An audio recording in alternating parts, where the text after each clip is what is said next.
Okay, welcome everybody. So like I said, we're just waiting for a few more people to join us today. I'm just going to get started with some of the opening remarks and housekeeping items. So Alana Smolars, Indigenous. My name's Alana Smolars, and I'm the Species at Risk Biologist at Magnetawan First Nation and your host for this year's Indigenous Lands and Resource Management Conference. So miigwech for those of us who are just joining us today, and miigwech for those who are joining us again, who were here yesterday. So we had an incredible lineup of speakers yesterday. We heard from Dr. Jessie Pop, who shared some wonderful stories of hope. We also heard from members of our lands department on some of the stuff we're doing. Stephen Kell from Shawanaga First Nation shared an incredible video on the Massasauga rattlesnake. So we are going to, I'm just going to put in the chat now a link to the YouTube presentations that were yesterday and that were recorded yesterday.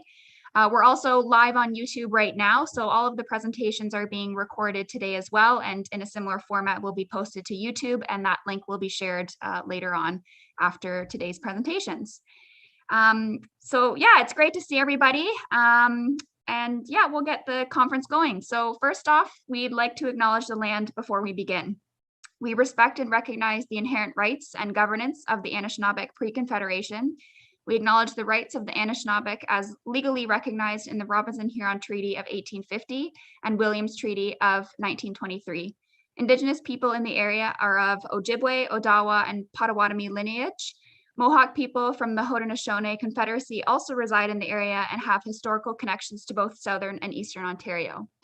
I personally would also like to acknowledge some of my teachers and role models, including Anthony LaForge, Roger Jacqueline, Richard Naganosh, Cheryl Judge, and Samantha Naganosh, who have taught me so much and for whom I'm extremely grateful to continue to learn from. So as I'm sure we all know, we're entering or have entered another Ontario-wide lockdown, but I'm still very grateful and thankful to be able to host our annual Indigenous Lands and Resource Conference this year with the assistance of our partners, the Georgia Bay Biosphere. Although we look forward to seeing and meeting everyone in person at this event each year, this is the next best thing. So miigwech for being here virtually, and here's hoping that next year we can do this in person. As I mentioned, this year's conference webinar series is offered through a partnership with the Georgia Bay Biosphere. So I want to take this opportunity to thank them again for all of their assistance with planning, organizing, and co-hosting this event. miigwech. Speaking on behalf of our department at Magnetawan First Nation, we are proud to host this conference each year since, I believe, 2014, to bring people together, build partnerships, and ensure the sustained protection of our lands and resources for 7 generations and more. So as I said, we had some incredible presentations yesterday, which you can see at the YouTube link that's in the chat. Today, you're also going to be hearing from some of the team at the Georgia Bay Biosphere and partnerships that have been developed through the Canadian nominated priority places. So like I said, after today, all of the presentations will be recorded and posted to YouTube. I hope that you will be able to stick around for all of this morning. We're also going to be having a general kind of meeting, very informal discussions on some of the things that were discussed and presented on over the last 2 days. And that will be a separate Zoom meeting link. So today and yesterday were Zoom webinars, but tomorrow we're actually going to be able to see some of your faces and interact in a very informal setting to have these discussions. So all of this information will be sent to all of the people who registered in an email later this afternoon after the conference presentations. So please look out for that. In that email, you will receive the link to the Zoom meeting tomorrow. Even if you are not able to attend, we still want to, if you changed your mind, for example, or if you are able to attend at some point during the day tomorrow, we'll send you that link. We're also going to attach a very short the link to a very short form that you guys can fill out that just has some questions regarding tomorrow's presentations, and we're just looking to get some feedback on how to guide tomorrow's meeting. There's also a chance to win some incredible door prizes. So for those of you who were able to attend yesterday, we saw a wonderful presentation from Nadine, who put together all of the incredible prizes that we have to offer of local businesses, Indigenous artists, We're going to share that again today at some point, but in that survey, you'll have the opportunity to select which one you'd like to win, and winners will be announced tomorrow. Again, if you're unable to attend tomorrow, that's totally fine. You will be contacted if you won. So just a few other last minute housekeeping items. We are going to be using the Q&A chat. Miigwech for those of you who have put in the chat where you're tuning in from, but we are going to be using the Q&A for most or all of the questions that you have for presenters throughout the day. So it'll likely be a combination if there's time that questions will be offered to presenters at the end of their presentations or during the designated question period. Also, if you scroll up to the beginning of the chat, there is an updated agenda just with some very small adjustments, nothing too major. And I also wanted to include an update on the people that will be joining us on day 3. Kyla Judge, who was not previously in the agenda, she is now there and you can read about her. And we're very fortunate to have her joining us tomorrow as well. So with all that being said, we are also very, very lucky to have Christine and Hilton King joining us for a second day to open our conference in a good way. So at this time, if you have a glass of water or if you can go get a glass of water to take part in the ceremony, as well if you have access to smudge and can do that during the ceremony, or be holding sema while Christine and Hilton give their opening. So without further ado, I'm going to stop sharing my screen here and I'm going to pass it over to Christine and Hilton.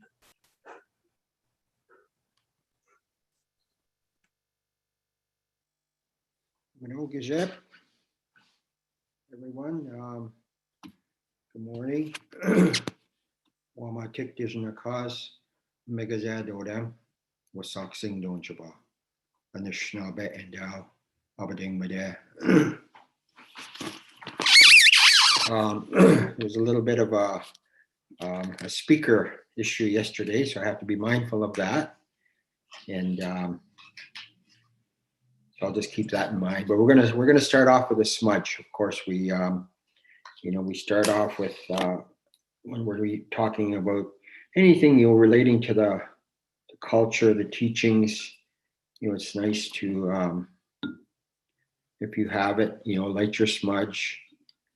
I'm gonna have a nice little smudge here.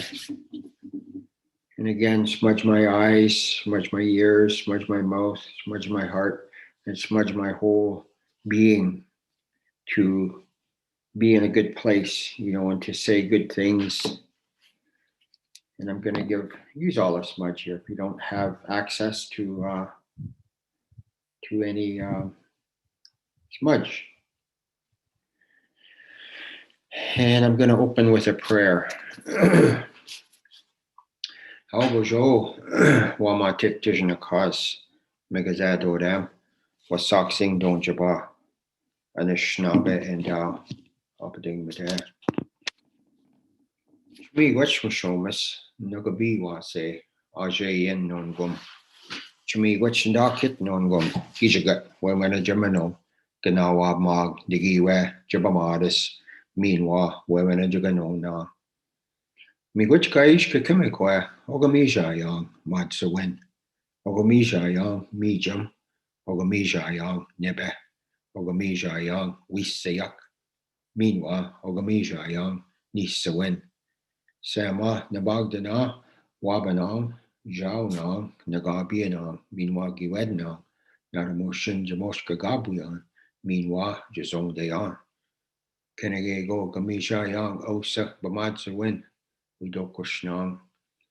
Janamayang kwayak jabamosayang chamigwich gishamanado. Gamisha yang gaget sanan migwich gebenojinan webena jamaji quad. And again, that prayer is an Ojibwe morning prayer, but also I like to see it as a gratitude prayer. Gratitude. I'm grateful for this life we have this life we've been given here so freely from Creator, and a little bit of, I didn't explain my name yesterday, my name, and I know some of the presentation yesterday was pertaining to the land and animals, and my name is actually Wamatik, is leaning tree, and so that's a really that's a strong name, because you know from what I've been told from our teachers is that even though I leaned in part of my life, and just life was life of learning, I still stayed rooted to Mother Earth. And when I heard that, and when I received my name, the empowerment of that name was you know I couldn't really explain it, because I wasn't brought up in the culture. But when I heard my name being announced, Wamatik, and being connected to Mother Earth, you know, that was part of what was missing in my life, was that connection to Mother Earth, because of, as some of us know, maybe a lot of you know about the disruptions in our lives, as Indigenous people. And we as Indigenous people of this earth we call Turtle Island, understand that she gives us life, and without her, there's probably no life for us. Without Mother Earth, aakii we call her. And but the ones, if everything was to um, be cleansed here, so to speak, you know, who would survive is the animals. The animals would survive, and why that is because the animals still follow their original teachings and how to stay in harmony and balance within creation. And that's what they know. You look at them. The geese fly south. The bears hibernate. The fish, you know they hibernate. The turtles, everybody, they follow their original instructions, because they know everything they do is connected to Mother Earth. We're all related. So every little animal and every little crawling thing, flying thing, has a purpose here. It has a purpose to how creation will survive here. And that's one of the things that we tend to forget, because regardless of what we think, we're at the bottom of that totem pole, so to speak, because it was the animals who were here first, and they were the ones who learned how to live here. And when we were lowered here, they taught us how to live. They taught us how to live here, because in their teachings, when we all sat with Creator, they were told that there would be another race coming here. There would be another part of creation lowered here, and so in those instructions, they were asked to help us. And so when we came, that's what they did. The eagle said, I will do everything I can do to help them. The deer said, I will lay down my life so that they can eat. The fish, everybody said that they would help us here in creation and to survive. And but that's one of the things we forget. We tend to forget. And I've heard one of our teachers, Jim Dumont, talk about it. And he talks about how the animals, they all have their own language amongst themselves, but they can't speak up for themselves, you know because of how things have changed here in creation for them. So it's up to us to speak up for them, to speak up for the ones that are caged, the ones that are being trapped, and I know some of our people still use, those to help their livelihood, feed them, but they know those teachings too. They don't waste any of that. They're the hunters and the gatherers and, the fishermen, they all know those teachings so that nothing is reaped. The land isn't reaped to the point of distinction, and that's the thing that the animals know, that's their instinct. They know that they can stay in one area for a while, and then they'll move, so that place will replenish. So that's a good thing to remember, when we're out in creation and we're looking at, the animals and seeing them, because, they're the ones that guide us. When we sit up, we talk about our four directions a lot. We have animals sitting in those directions, that all have different teachings, as guides for us. So, so that's one of the things that I wanted to mention this morning, since kind of when these were talking a little from what Christine told me, my Donis, a little bit of what you shared yesterday. So remember that this land is sacred. We are all related, and we all need each other to survive here. The animals, everything in creation, we all need each other to help aakii. We're all in unison. We're a family here. We have, that's our story. That we're part of that family, that universal family. So what do families do? They support each other. And at any time. So I want to say miigwech, and I want to say to all the organizers, miigwech for asking, Christine and I to come in, and I'm very grateful for participating in this, because this is important. This is important for the ones coming behind us, and for the ones behind us and the ones going ahead. This is important that we all get on board for this, and do these things that are going to help us, keep us moving forward, and Mother Earth will replenish, but we have to do our part. That's the bottom line, is we have to do our part. So miigwech, and I'll pass it over to Christine. Miigwech.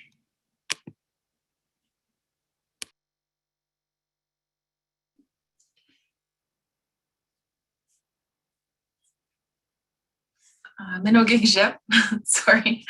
Miigwech Dede. So hopefully I don't have any glitches and I'm not frozen in time this morning.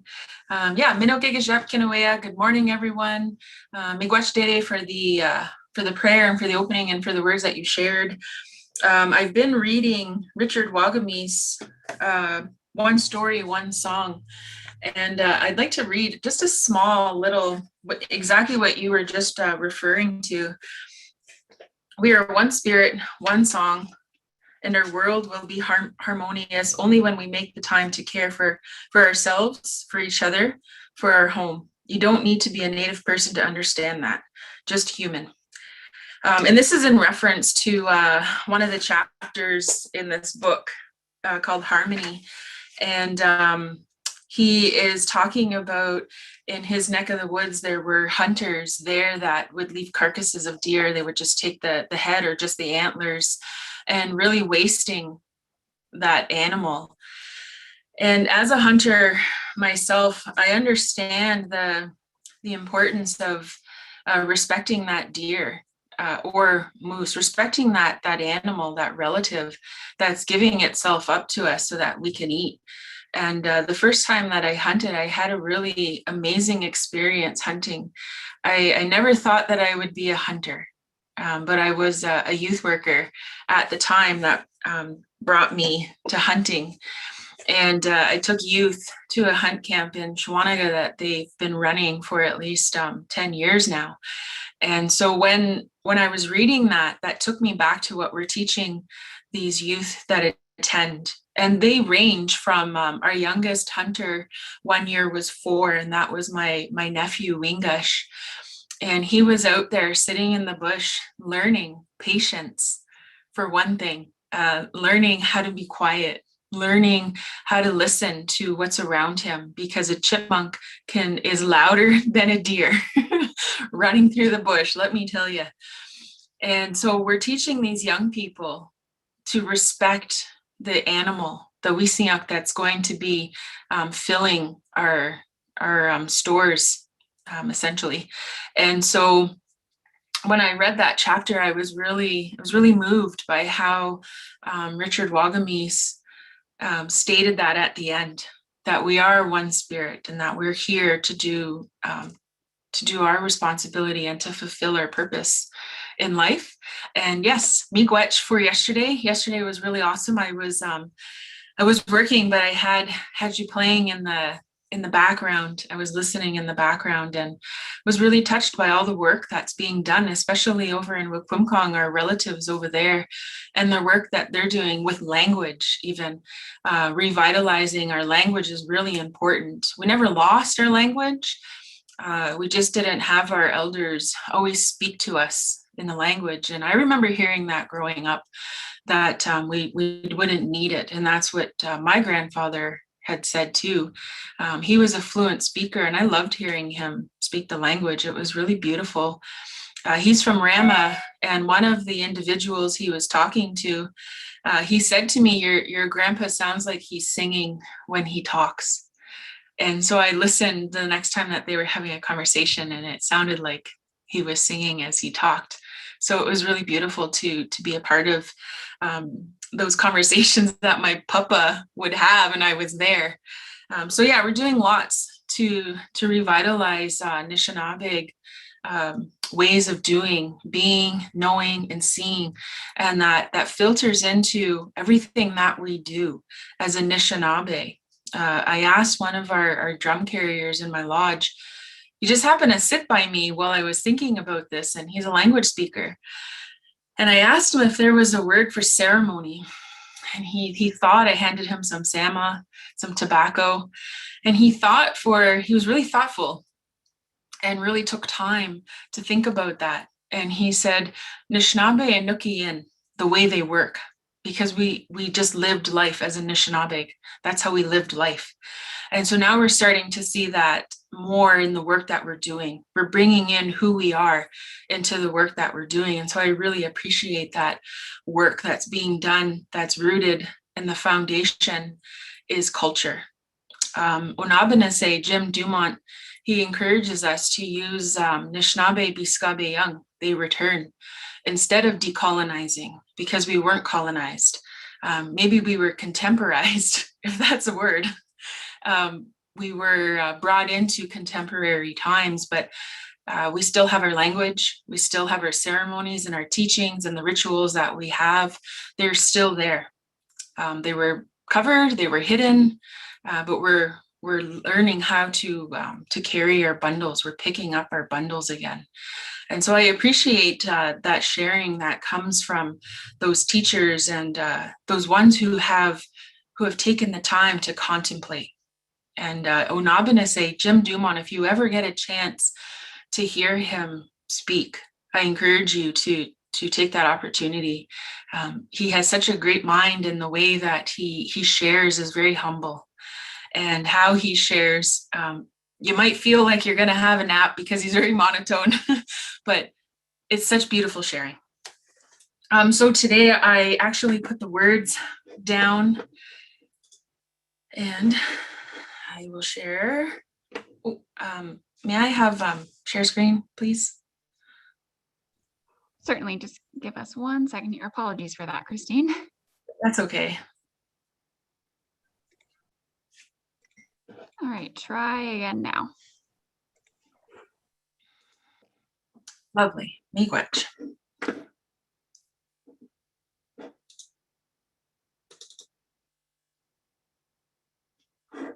Okay.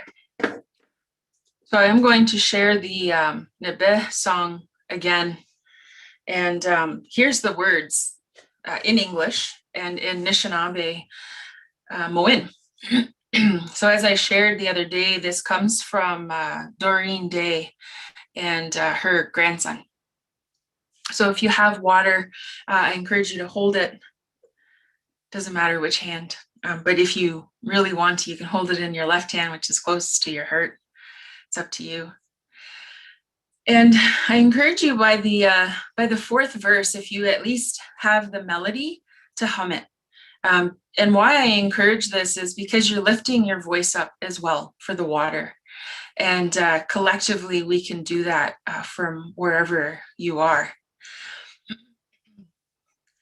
And hopefully I don't cut out this time. Niba Izaga Igo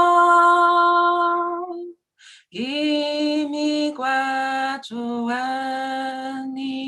Migo Gijoani Migo Iba Gizaga Igo Gimi Guajoani Migo Gijoani Migo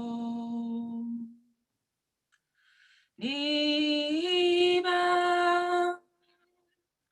Gizaga Igo Gimi Guajoani Migo Gijoani Migo. Okay, fourth one, you caught the melody. And if you are brave enough to say the words, say the words. Niba Gizaga Igo Gimi Guajoani Migo Gijoani Migo. Oh, and I kind of gonna. So I just want to back my slides up. And I want to start at the beginning. Water is precious and sacred. It is one of the basic elements needed for all life to exist. All people need to be concerned for the water in our backyards and how much of it we are using and wasting. Josephine Mondamin. I really appreciated the work that was done, the care and love for our water. And one of my aunties in my community, she walked for our water on our community. We're on an island. So we really pray for the water. But all of the little streams and rivers that we passed, we stopped and we offered Sama tobacco to that water, and we had the school come, and it was really awesome. Even the daycare, all the little ones, they walked with us for a little bit, and we walked from one side of our community to the other, and it's about 18 kilometers driving up to our marina, and that's where we walked to. And we walked with all these little ones, and some of them petered out because it was a long walk. It was a nice day. We had water, we had food, we had snacks. We had grandmothers carrying that pail. We had men and young men carrying the staff. And it was such a powerful experience for me, so memorable. And I'm so thankful that my auntie is there in our school to continue instilling culture in our young ones, because that's the school where I started to learn how important culture is. These are the images that I was talking about yesterday that Dr. Emoto shares. Water carries our thoughts and prayers. As you are water yourself, no matter where you are, your prayers will be carried to the rest of the world. And I truly believe that too. When I'm sharing a teaching and or a ceremony, we do a releasing ceremony in February, and we carry a bundle. And I share with people that they don't have to have me there to do that bundle. That teaching is now theirs. That ceremony is now theirs, and they can carry that out wherever they are, and especially working with young people in their way at school. They can do that. You know, sometimes we don't have all of the things that we need, but our intention is there to have everything that we needed. And so we can still carry on that ceremony that we want to do. And so these are the images that Dr. Emoto took of water. And obviously those are the words that were spoken to those to the water, and this is what came of it. And so it's pretty cool for me, it's pretty cool to see this like on this microscopic level. Some more images as well. And they're just, for me, like they're breathtaking. Like they look like little snowflakes. I really like the Imagine, John Lennon. So obviously a song that he was playing, and Mozart, yeah, definitely looks like a Mozart symphony, the way it's filtering out.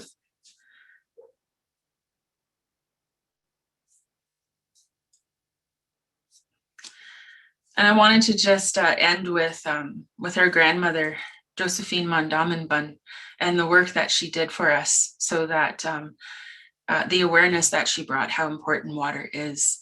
I just wanted to share a small story about my niece, my little niece, Manado Benasis, and we just call her Nas. And when that song first came to my auntie Doreen, and she was wanting the world to know that song, I started to learn it. And so when my niece was born, that was one of the first songs that I sang to her. And then it became a song that I sang to her as I was holding her to put her to sleep. And so one time we were asked to do the water, and I was asked to sing a song for the water. And so I sang the Nebe song, and she was standing beside me, and I started singing, and she pulled on my godas, she pulled on my skirt, and she said, "Auntie, I'm not going to sleep. I'm not having a nap."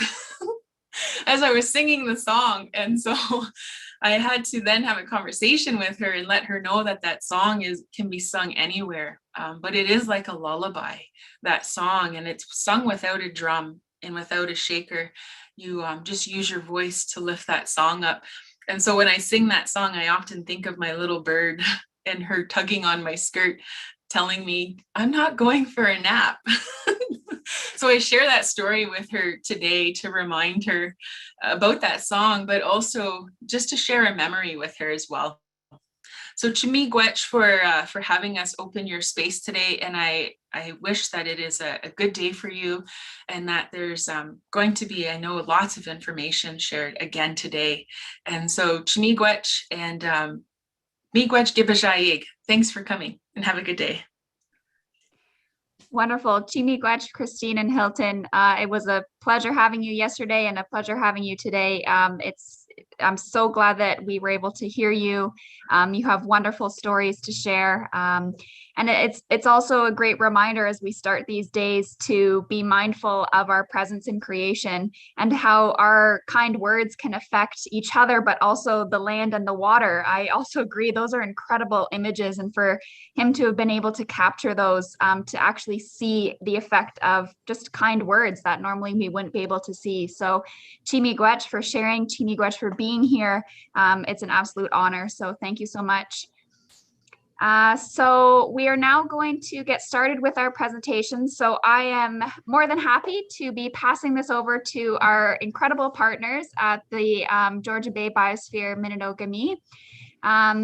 So I'm going to throw it over to Greg, who's the co-host today, as well as Cheryl. So take it away, guys. Hey, Minogajep, everybody. Chimigwich, Wamatig, Chimigwich, Christine, for your time and your thoughts and your prayers for opening our session in a good way today. Chimigwich, a big thank you to Magnetawan First Nation, to Samantha Naganash, Alana, Nadine, and the team at Magnetawan for the continued leadership of like this, bringing these kind of sessions forward to everybody. It's great and greatly appreciated to be involved in this kind of a session and to be able to bring forward the talk about the Mamwe Anjiakazewin, a community nominated priority place initiative that's going on this coast. Sorry, I forget to introduce myself all the time. So Greg Mason, Indigenous, Minido Gami, Georgian Bay, Nobel, and Donjaba. I'm the general manager of the Georgian Bay Biosphere, and we are one of the lead applicants for the Mamwe Anjiakazewin, the community nominated priority places initiative.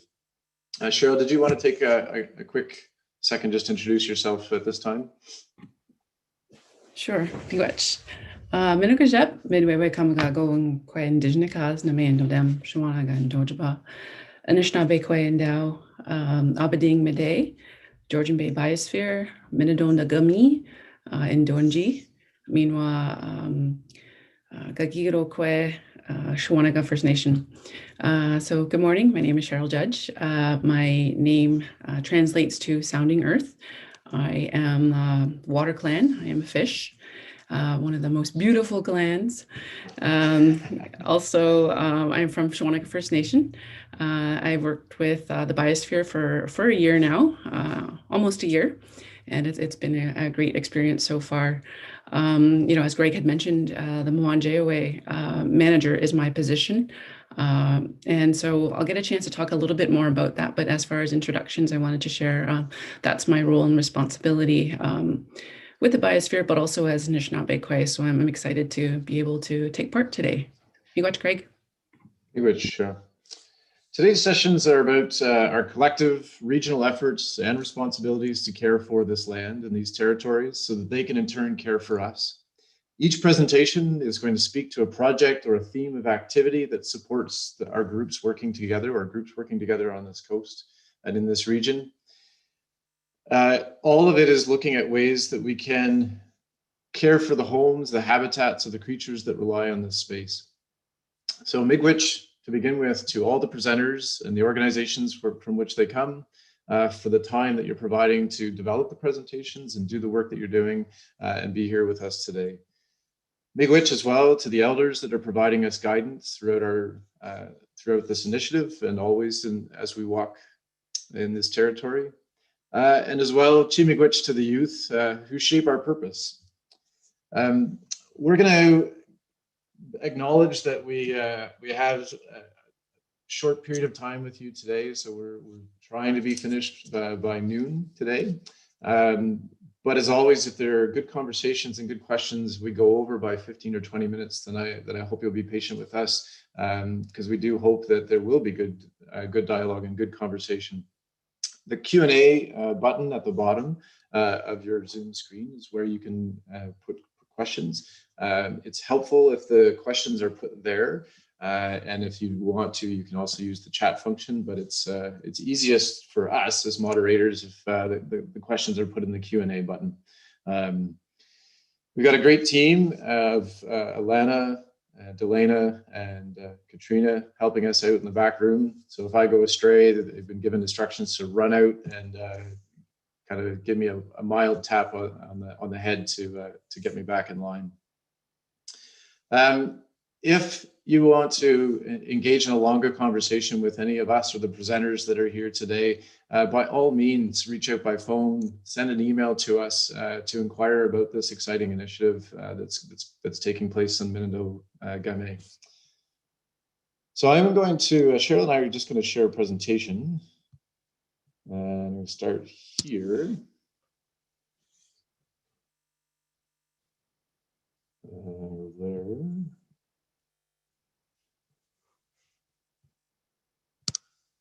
And I'm just going to get a thumbs up from Cheryl if indeed the presentation is being shared. Hey, right on. So this quick presentation, well, it's actually not that quick, but this presentation is to talk to you about the Mamwe Anjiakazewin initiative. It's a community nominated priority place on the coasts of Minido Gami, Georgian Bay. and involves a number of different groups working together and a number of different partnerships and community groups and individuals up and down the coast who have an interest in this great region.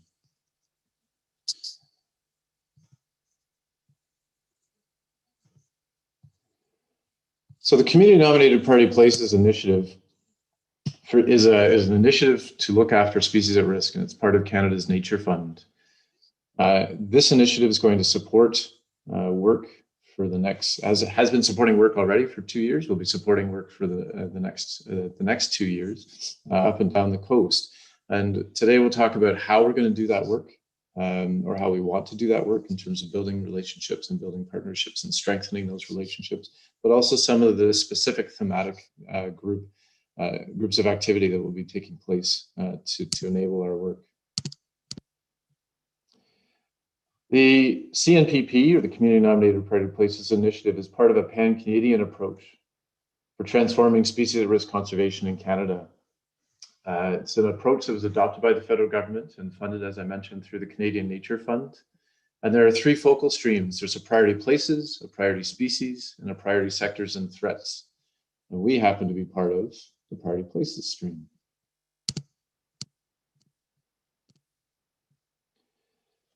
So the priority places is one of those three focal streams. It's defined as a geographic area of high biodiversity value with a recognizable ecological theme and social relevance that may be intuitively identified as a distinct place by the people that live there.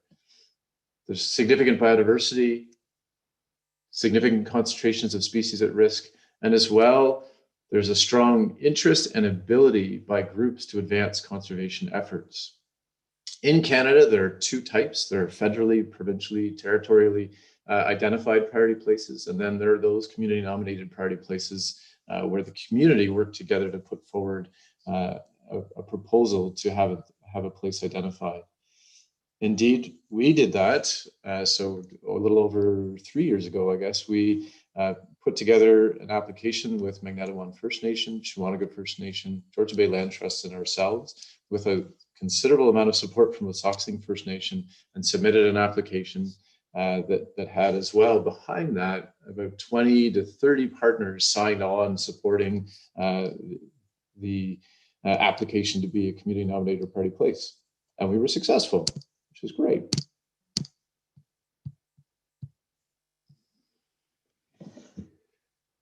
So the community nominated priority places are multi-partner initiatives.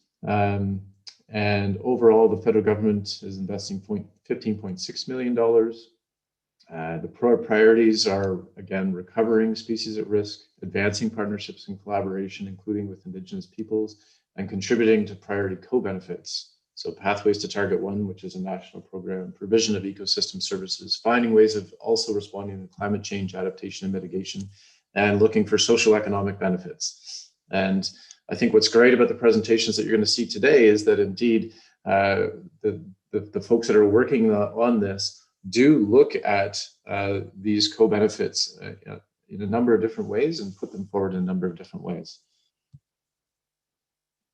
So this is just a map from across Canada of both the identified or the federally, provincially, and territorially identified priority places, as well as the community nominated priority places across Canada. And it's exciting to see number 10 there, the Minnedoh-Gami biosphere represented on this map. Specific to us, so why was the Georgian Bay Biosphere region, the Minnedoh-Gami region identified, is that if we think about the criteria of a CNPP, I think it's relatively easy for us to identify why we would have been slated as a community nominated priority place. It's a large area. It has 20,000 residents sort of year round, and it can balloon to 1 million residents and visitors in the summer season, as we know. There are a number, 15% of the territory is legally protected in 7 provincial parks and 1 national park, but also a lot of treaty and crown lands outside of that. There are 9 First Nation communities and 2 treaty territories that have direct interest, many more First Nation communities that would have used this coast traditionally, 9+ municipalities that have an interest in this area. But ecologically, we know this area is having rich coastal wetlands and inland wetlands, 53 species at risk. This is a high biodiversity habitat that will benefit from strategic and collaborative protection. So the project initiative was from 2019 to 2023 is the federal funding that was provided close to $1.9 million. But as well, the Ganawena Mishkeke Eastern Georgian Bay Initiative has provided significant financial support, and other partners such as municipalities, First Nations, and other groups are either providing in-kind and or financial supports to this project. And it truly is becoming, or has been, and continues to be a community-driven initiative.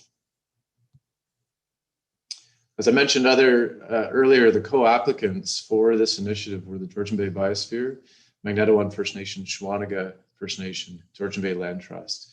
The Saksing First Nation was involved at the very beginning in terms of designing this initiative and continues to play a supporting role. And then there are also many other partners like municipalities up and down the coast, other First Nations we're working with. Whether it's planning departments or public works departments, Ontario Parks is involved, and there's too many to name, really. I would say in total, there's about 30 partnerships involved in this initiative. Our main goals are that we want to accelerate knowledge generation and collective decision-making for species at risk and provide support for that. We want to work together on priority ecosystems for biodiversity protection, habitat connectivity, and for ultimately greater resilience of our communities in this region. So at this point, I'm going to turn it over to Cheryl, and she can speak to more of the partnership and relationship building aspects of this project. Miigwech, Cheryl. Miigwech, Greg. I too want to say miigwech to Wapkanikwe and Wamatig for sharing all of their knowledge over the last couple of days, and also all of our presenters and sharing your knowledge with us. And going to echo a little bit of that today. And I do have some notes written out, that things that I do want to make sure that I'm able to talk about. But I also am going to trust that the knowledge that I'm going to share will be coming from my heart, and a lot of the work that we've been doing on the project. And so trusting that the knowledge that I want to share will come to me, and be able to share that with you today. So much to share. I get so excited when I'm able to do cultural learning and cultural sharing, and a lot of the work that we've been doing thus far at GBB Minnedoga with this project. So I'm going to start with interconnectedness, and how we've been talking about how everything is connected, how everything is related.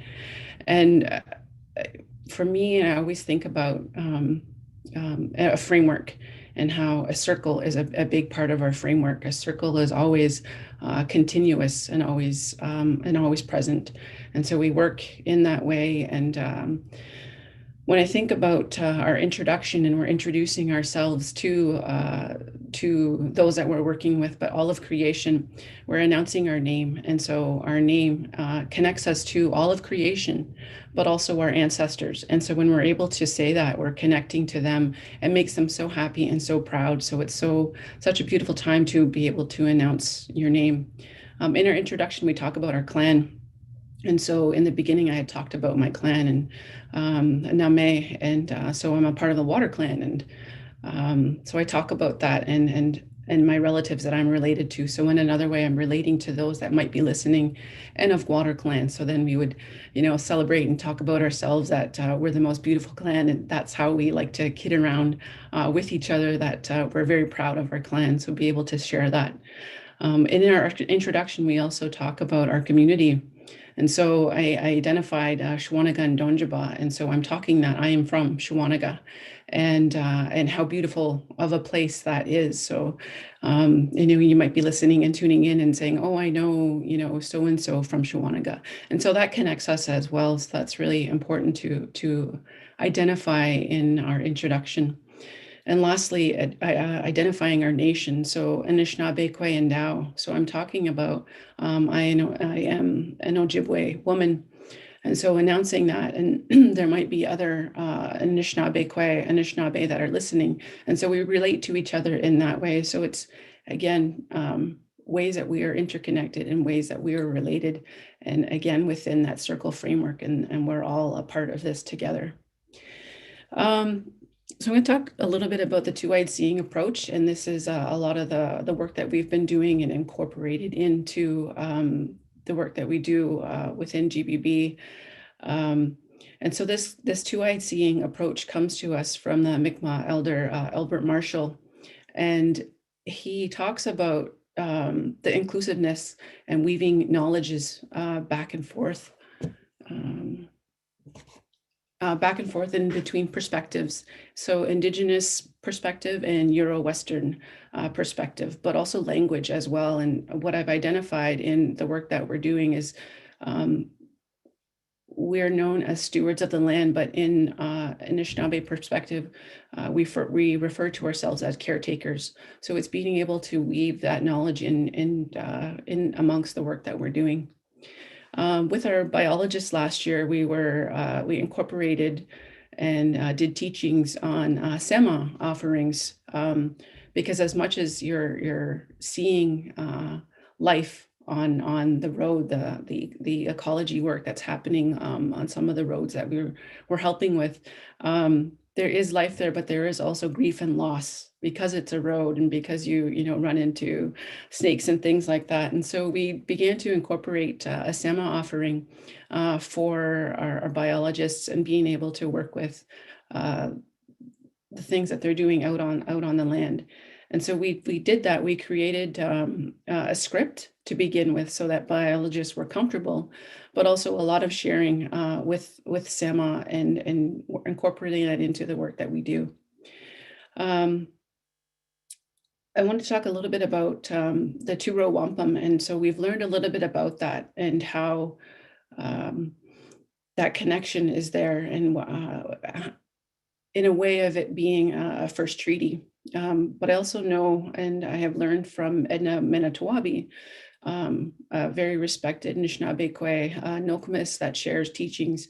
And she talks about that first treaty and what that first treaty was for us when we came into this world. It was that connection to our mothers. And so we were connected to our mother by our umbilical cord. And so really that was our first treaty. And so to think of it in that way, in such a beautiful way, that when we think of Mother Earth, Mama Aakii, Shkakamakwe, we should be thinking of her in that way as well. So as much as she's going to care for us, excuse me, we should be taking care of her. So I wanted to share a little bit of knowledge about that, and that that relationship with each other is also a relationship with the land, aakii. Okay, Greg, next one.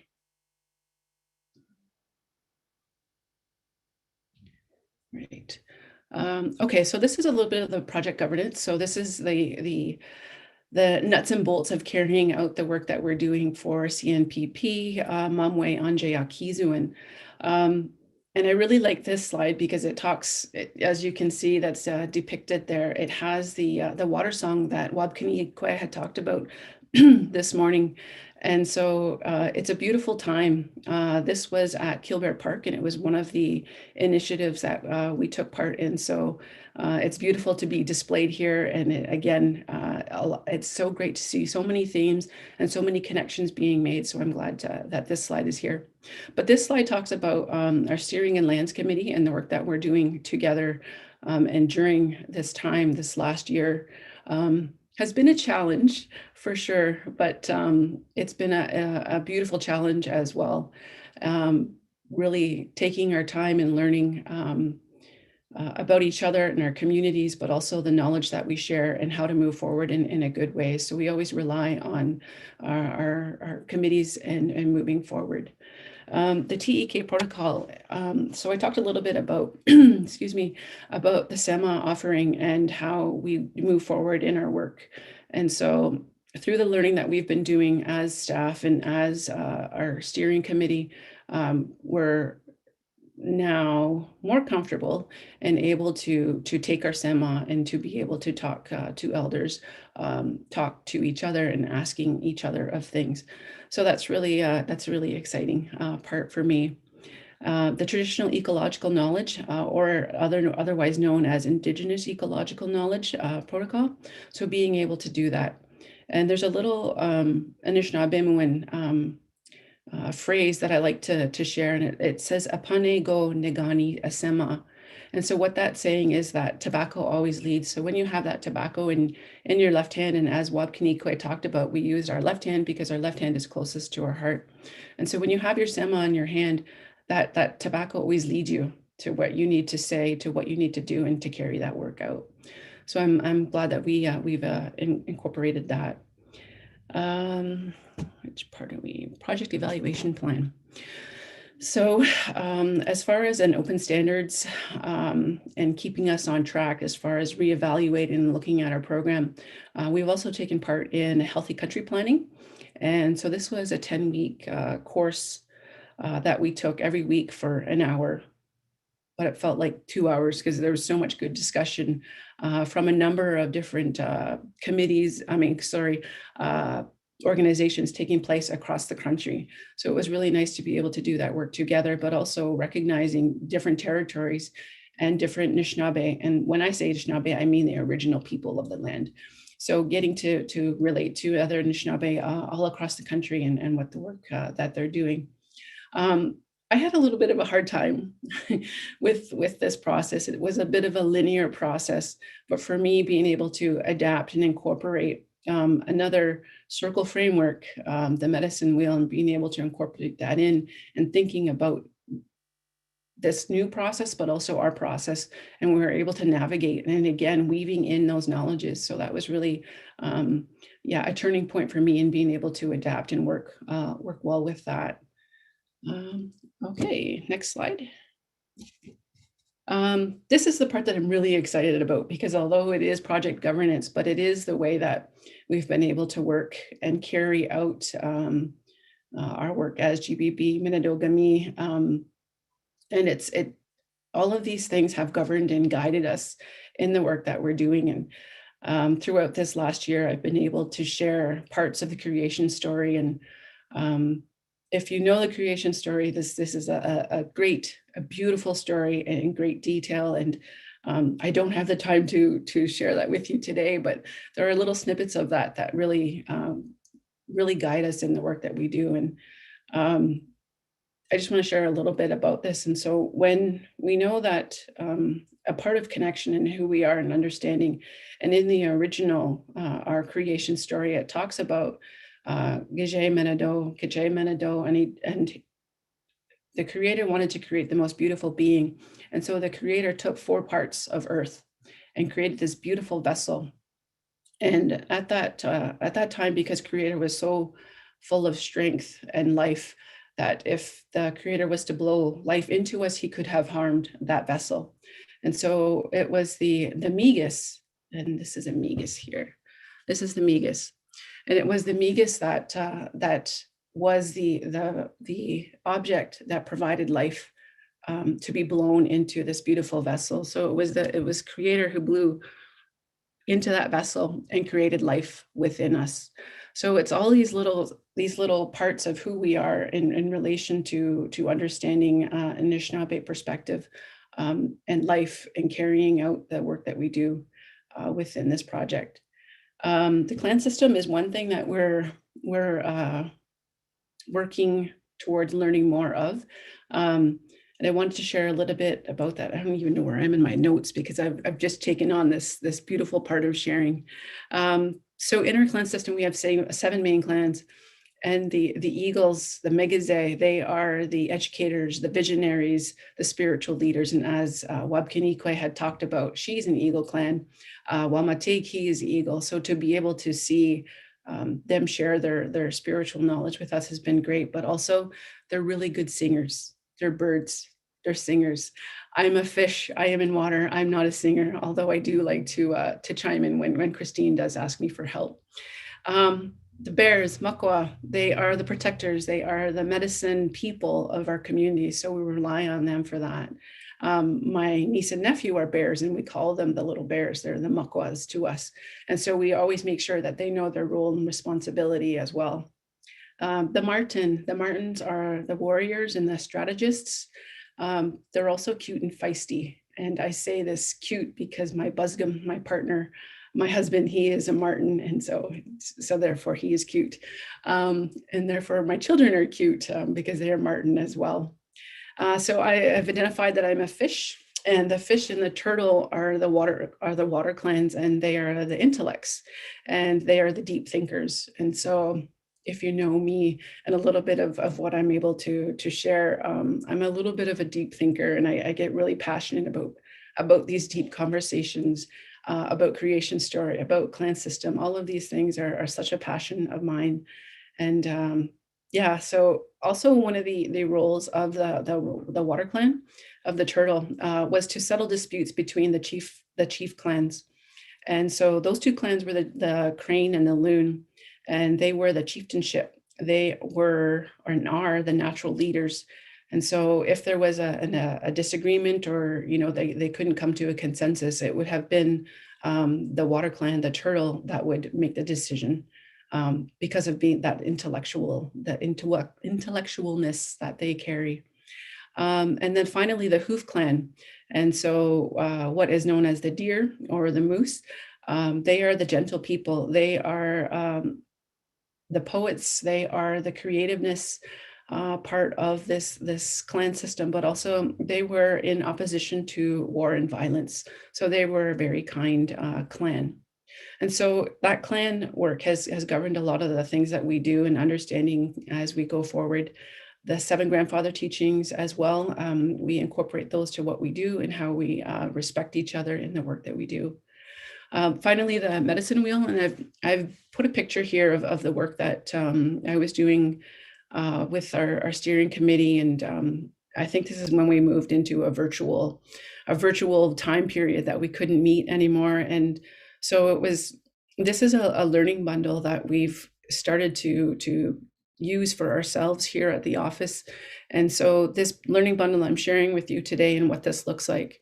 And so I'm actually facing, in this picture, I'm facing towards the east. So that's what that yellow is facing, towards the east. And in these four Anishinaabe words that are in each quadrant or each direction talks about that. So we've learned about the directions, the sacredness of all of these things, but the direction, the season, the medicine, and the color. And so a lot of these things have helped us over this past year, and thinking what we were going to do next. And I really liked yesterday when Theodore had talked about a lot of the work that they're doing, but when he talked about what is next. So Anish Minwa, what is next? And so Greg, you want to move to the next slide? Miigwech.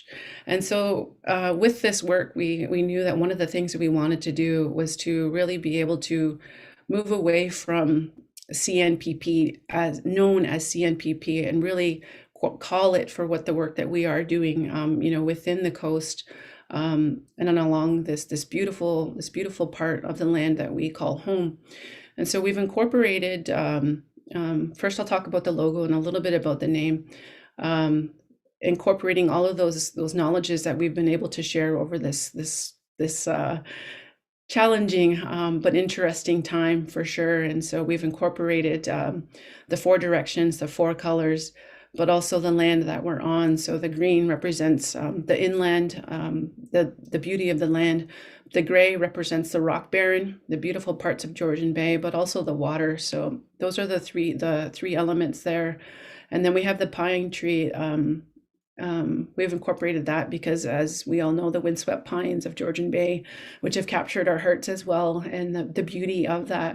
So we've put those things together, and lastly, the sun rising in the east, and so where things come from, where that renewal starts, and again in that circle and in that time and understanding, that's where we continue to do our work.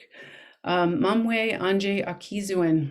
And so we've had a lot of guidance and gentleness, and trying to figure out, because Anishinaabe is such a beautiful and descriptive language. And although It does seem complex as we are all, challenged and wanting to revitalize our language, that Wapkini Kwe had talked about. Our language is still here. It's just being able to do the work and to pick that up again and using the words as much as we can. And again, as I had talked about in the beginning of how proud our ancestors and all of creation are when we're able to use Anishinaabe when wherever and whenever we can and weave that into all the work that we're doing. And so loosely, Mamwe Anje Akizuin talks about the renewal, the life, the land, and then togetherness, the work that we're doing. So that briefly summarizes all of the things that we're doing within this time. And hopefully I was able to share some things with you today, but also the how excited I am to be able to do this work and continue learning, continue sharing, and building relationships, because that's a big part. If anything, that is the greatest success that I can see from this program is building relationship and getting to work together and know each other within all of our very beautiful communities. All right, miigwech. Miigwech, Cheryl. Thanks so much.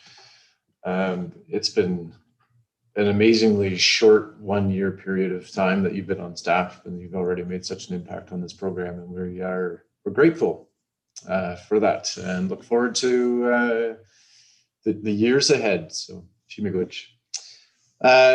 So we're going to move into more technical language as opposed to the descriptive, beautiful Anishinaabe Moen that Cheryl was able to bring and share with us. So a large part of the program, the presentations kind of build from here are that I'll go into next are what the program is outside of building the relationships and supporting and strengthening partnerships on the coast.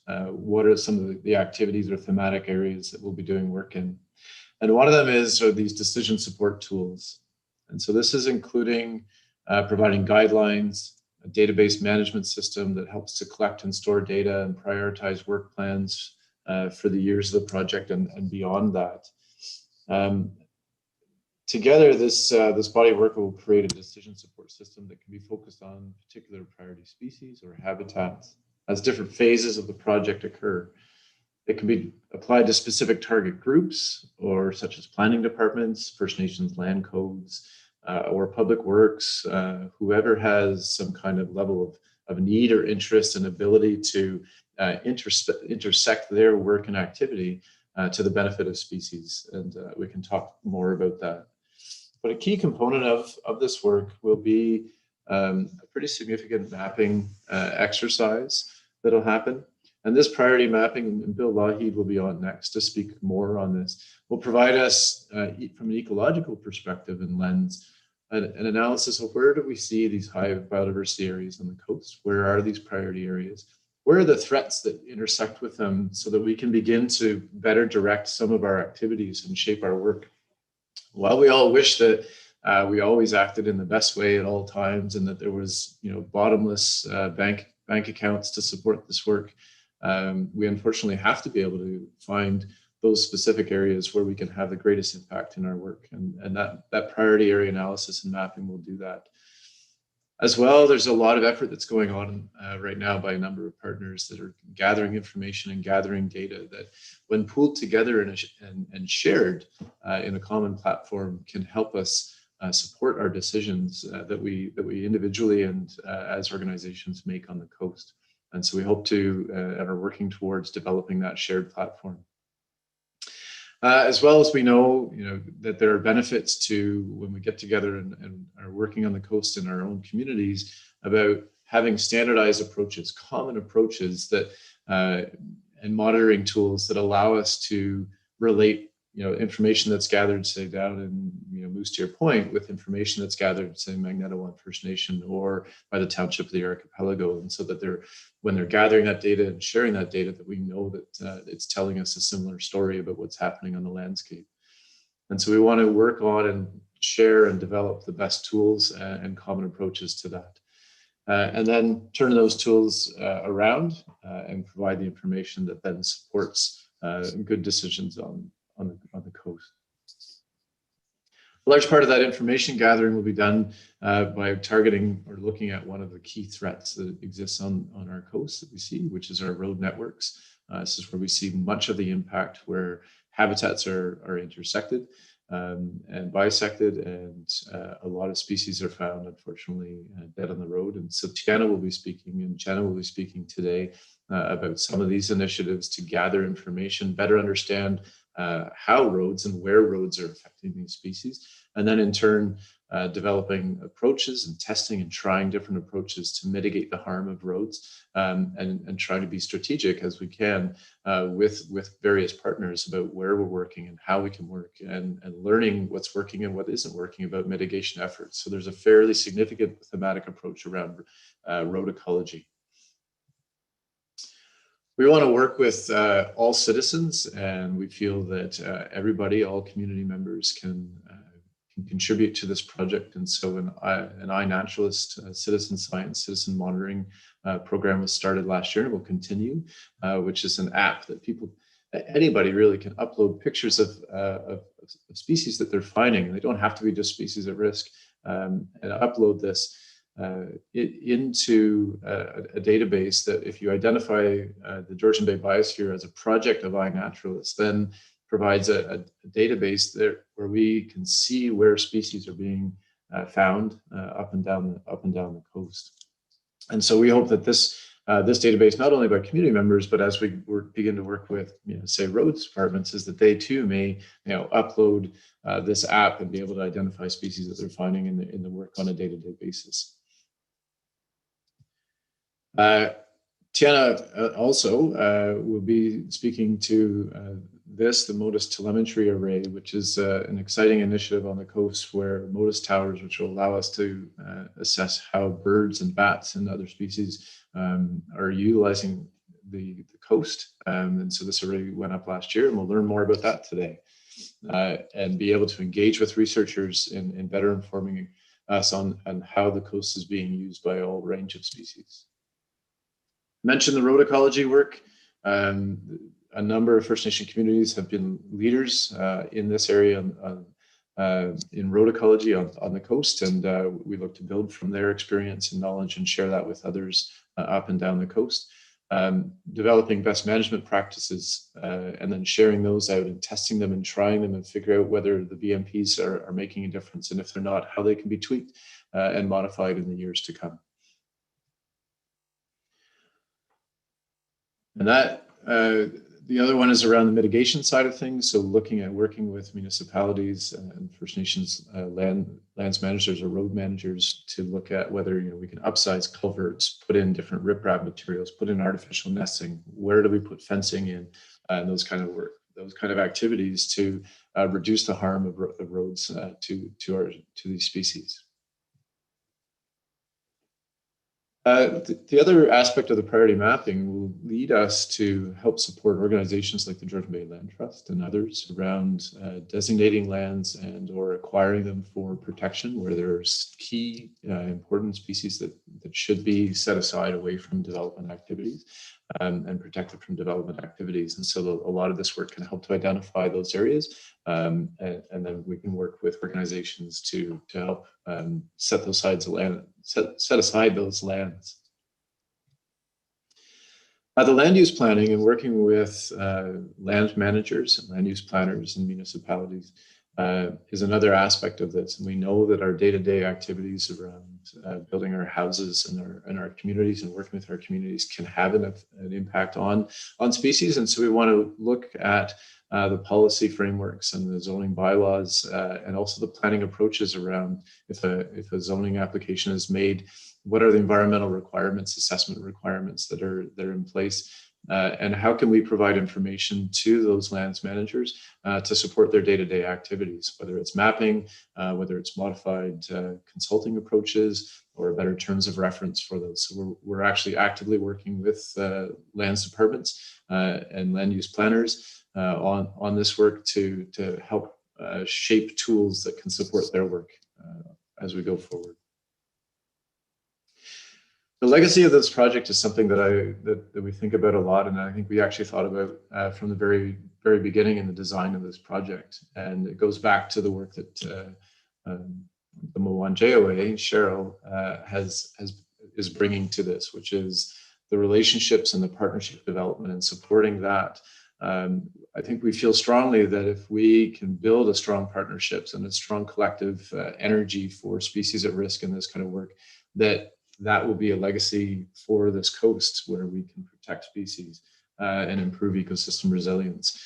I would say, like Cheryl finished her words, that if we improve our relationships and we strengthen our relationships and our ability to work together on the coast, that indeed our care and stewardship of the natural of the creatures that utilize the coast and this beautiful land, that will be doing good work. And it's my sincere hope that this project lives beyond the 4 years of CNPP funding, and that we're able to continue this kind of initiative up and down the coast. And so we look to strengthen our steering committee and strengthen our lands committee approach and bringing people together so that we can see these kind of initiatives continue for the years to come.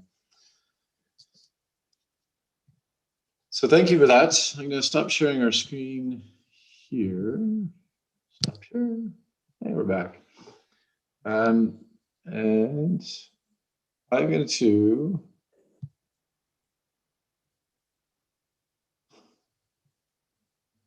we have a quick question here, Cheryl, that maybe we'll take after. Can we take that now, Cheryl? Just there's a, I don't know if you can see it there. So for pronunciation purposes, Mamwe Anjiake. Anyway. Okay, so the question is how to say, that's what I'm understanding. So Mamwe Anji Akizuin.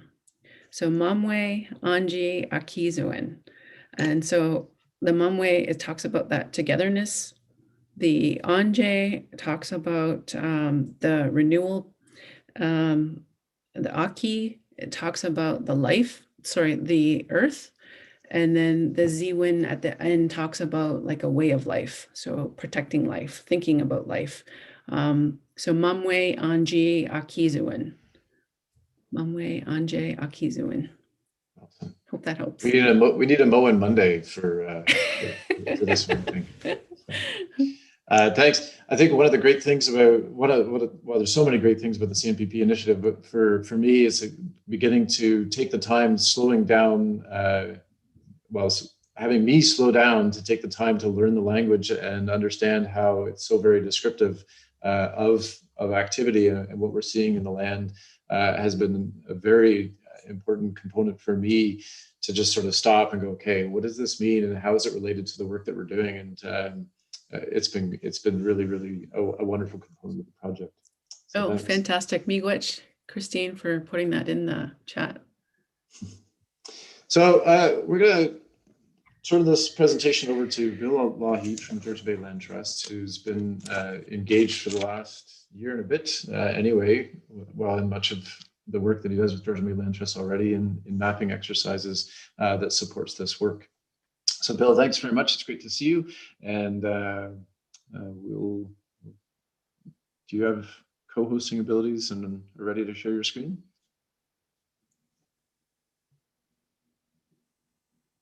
Thanks very much, Greg. Can everyone see my screen? Not yet. Okay. I'm disabled. I can't share it.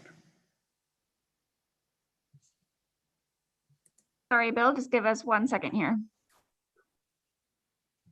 Anyway, let me just start out by saying I'm honored to be invited to present here today. And I know we're already running behind. I've got about 45 slides. I doubt I'm going to get through the presentation. So Greg, you can just cut me off when you're all bored with me. I'm hoping it's a difficult subject to cover in such a short time. I can't possibly do it, but I'll do my best. And let me know if I'm talking at too high a level or not specific enough level as I go in here. So Bill, you can try sharing your screen again.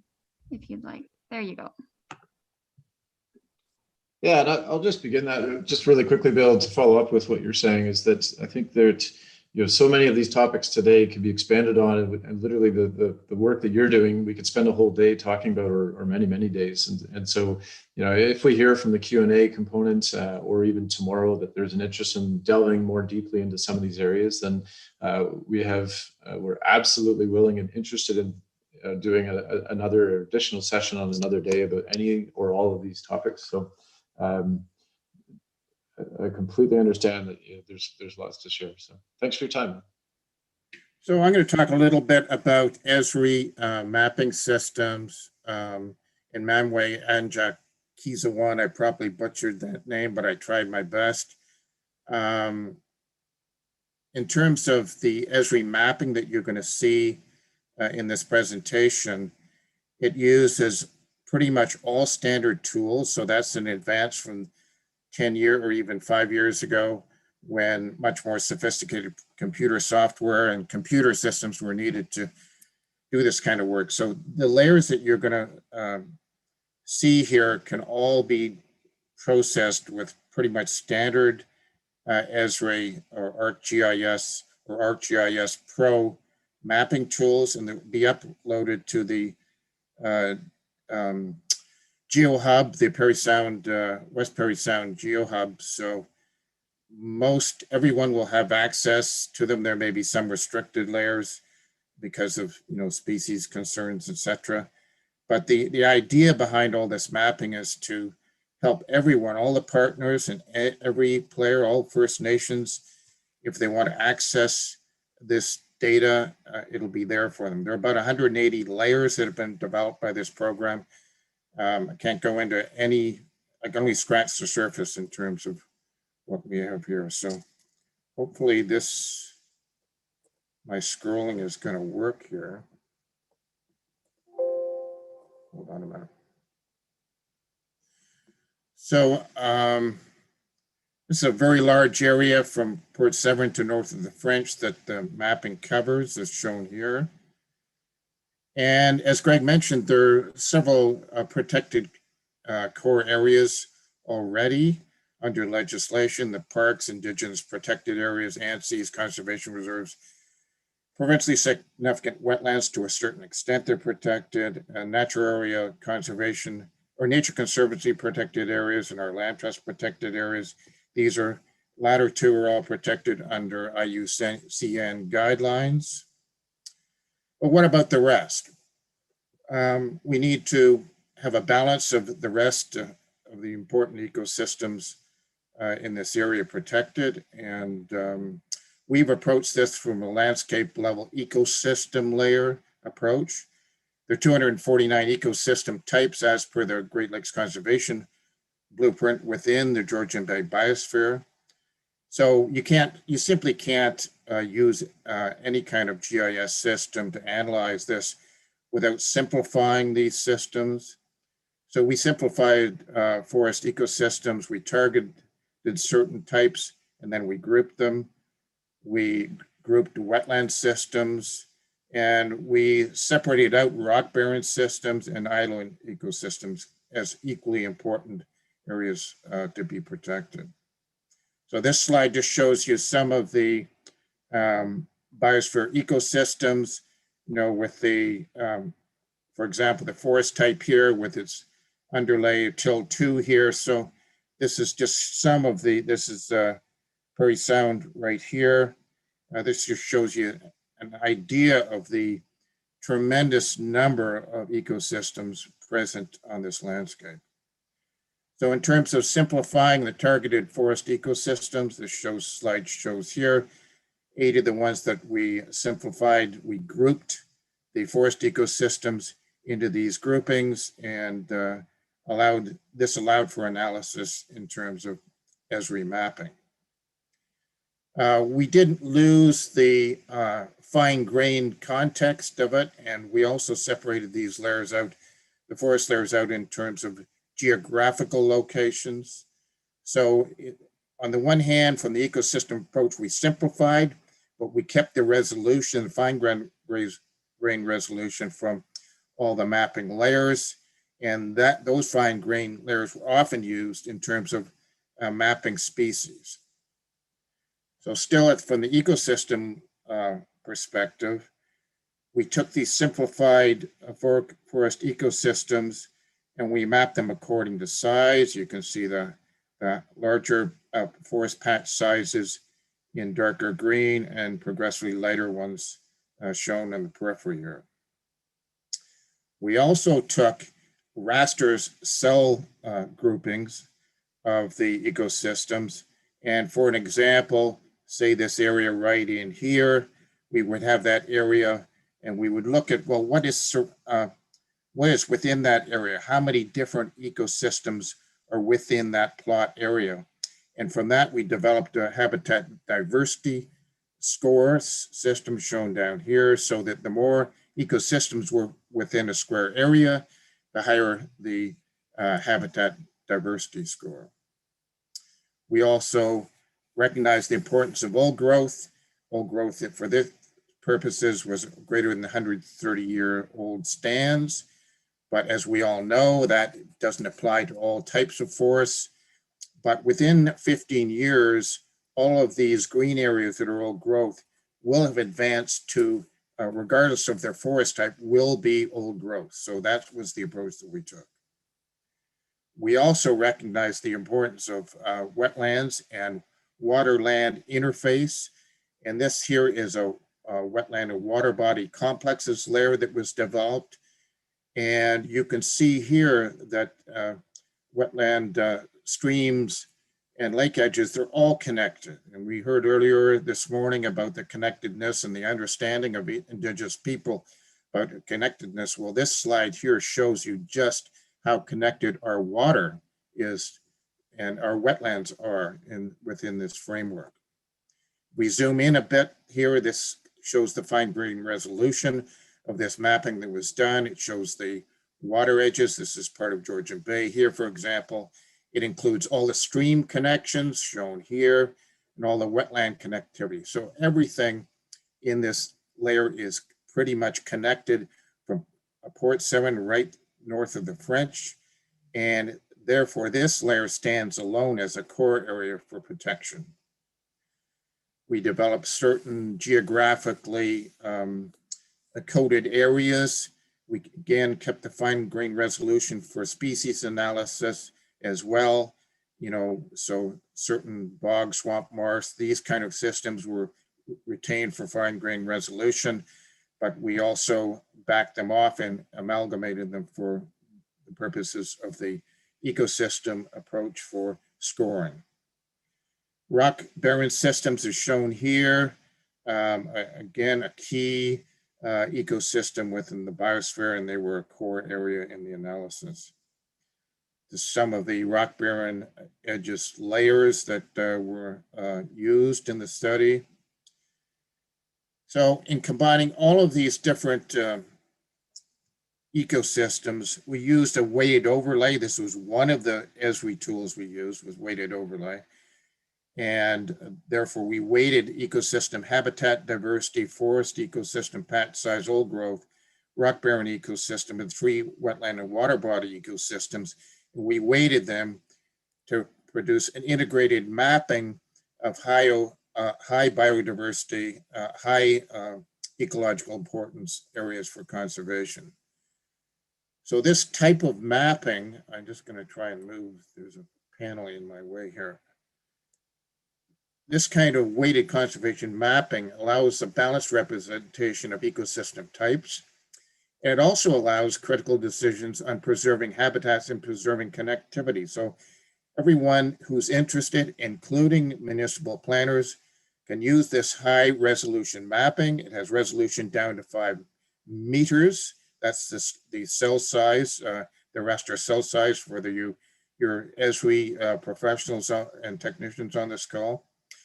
So it's very high grain resolution, and it can allow one to make wise decisions. For example, is where should a road ideally go through the habitat you're seeing on your screen, and where shouldn't it go? It also allows, you know, a sort of a landscape level approach to decision-making in terms of threats and other considerations. So I seem to have lost my ability to advance my screen. Oh, there we go. So again, going back to the high resolution data, this is just showing you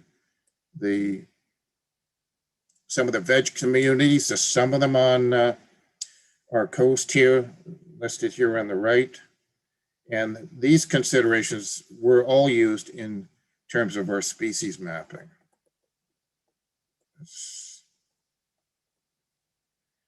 So if we look at this landscape sort of from an actual overview, we can plot, this is the wetland layer coming in and the wetland water body complex layer coming in. And using these tools, we can then therefore look at, for example, the wetland complex water body layer, and we can use proximity tools, for example, proximity within 60 meters of these complexes to a road. And those, where those are within 60 meters are denoted by red. Again, a fairly simple Esri tool. And this allows, targeting to protect these areas. This is, presumably areas where turtles or other species may cross these roads. And so it allows us to be wise and more informed in terms of what conservation actions we take. This is another example of a snake. It will remain unnamed. And this is analysis of using several Esri tools, looking at bogs and fens, treed bogs and fens, and also looking at rock barrens and using proximity analysis and count analysis to designate these areas in yellow here, which would be deemed critical habitat for this species at risk. And using this tool, we can map this out across the entire biosphere, and that has been done for this species. And then using that, for example, if the roads are threats to certain snakes, we know that. We can use then the proximity of this created critical habitat layer throughout the biosphere to denote areas where our road work really needs to concentrate and where we can make wise decisions in terms of protection. And these areas, the area of these areas, again, can be mapped out, and you can rank the protection based on the area of that habitat. This is just another example of a species risk turtle. This is using observation data from where the species has been observed and then extrapolating this data out across the biosphere to similar habitats. So these are the kind of powerful tools that Esri can enable us to do. Just another example of where one can actually use aerial photography underneath, to sort of ground truth your mapping from the air, and then one can actually ground truth it without the aerial stuff. But I just want to point out that aerial photography is really, the high resolution stuff we have now is a real boon for anyone using Esri products, and I encourage you to use those. So I'm going to run out of time here, so I'm going to skip ahead. This is just another modeling of a preferred habitat for a turtle species. And just maybe an overview of how the ecosystem layers, just so you can see through your own eyes how they are layering over what's actually existing on the land. And this helps with the actual ground truthing of this mapping, which will happen, has already started to happen. It'll happen more in 2021. We see the ecosystems water body layers coming in over this mapping, rock barrens coming in. You can see, if I get back here, you can see this is pretty heavy rock barren country here. If we move ahead, you can see how this is successfully mapping out those rock barrens. Old growth forest coming in. the size of the ecosystems, forest coming in. Again, if you use different aerial products, you can, of course, look at deciduous and different types of forests. This is the habitat diversity layer being overlaid. So, and a final scoring layer coming in with the dark red, higher priority for conservation. So this shows you how, you can do some of the ground truthing from the air with the high resolution Esri products. I also want to move on and talk a little bit about threat analysis. I think there's something like 25 threat layers that have been added to this. So I'm just going to talk about one. This is mapping of that Phragmites threat within our biosphere. We have approximately 14,700 inland wetlands within the Georgian Bay Biosphere Reserve. This is showing one of those near the Potawatomi First Nations lands. My advancing has gone away on me again. Just give me a minute. For heaven's sakes.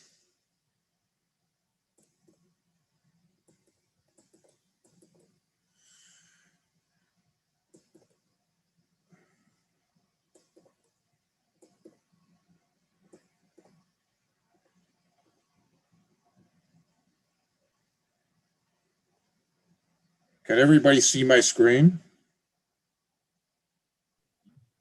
Yes, Hello? Bill. Yep, we can.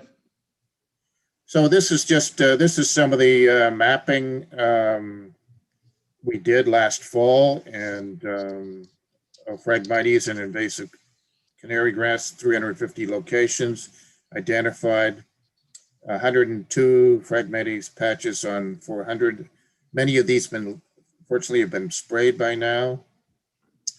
But the Esri tools allow us then to look at these patches and rank them according to patch size, as shown in this map, with the large ones shown in red here, much smaller ones in green. But we can go further than that. And this is probably where these kind of powerful mapping tools become really important in terms of cost efficiencies, focusing our efforts. For example, this slide here is showing wetland size. Red and pink are the largest wetland sizes, going down to blue, a wetland size shown up here. And so we can look at this whole Phragmites threat in terms of wetland size, because if they get into a large wetland, they're really going to be a lot more of a threat than the small one, and they're going to be harder to contain as well. So this shows just using Esri tools once again, looking at large wetlands in red here, small wetlands in blue, and ranking them according to size. So this Phragmites patch, whether it's big or small, is sitting on the edge of a fairly large wetland, and it's a big threat.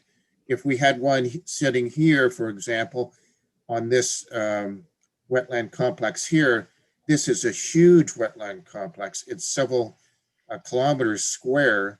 That would be something, if we had a small patch sitting, even a small patch sitting here, we'd want to take care of it right away. In terms of this mapping also, there are lots of other invasive species that we're tracking with its mapping system, and we're mapping these out. So I'm not sure where I am in terms of time. I think we're way over this, but begrudge for listening to my boring voice. I don't have a lot of intonation to my voice some days, and anyway, it's been my honor. Thank you. Thank you, Bill. There's a tremendous amount of work, quite apparent. There's been tremendous amount of work that's been done on that, and we're very appreciative. And we know as well that there is yet more work that you wish to do, and that we can do on the coast. There are a couple of questions for folks have had. Sonia has asked just to explain tolerant versus intolerant trees. I think there was a reference earlier in the presentation in terms of some of the layers that you were using.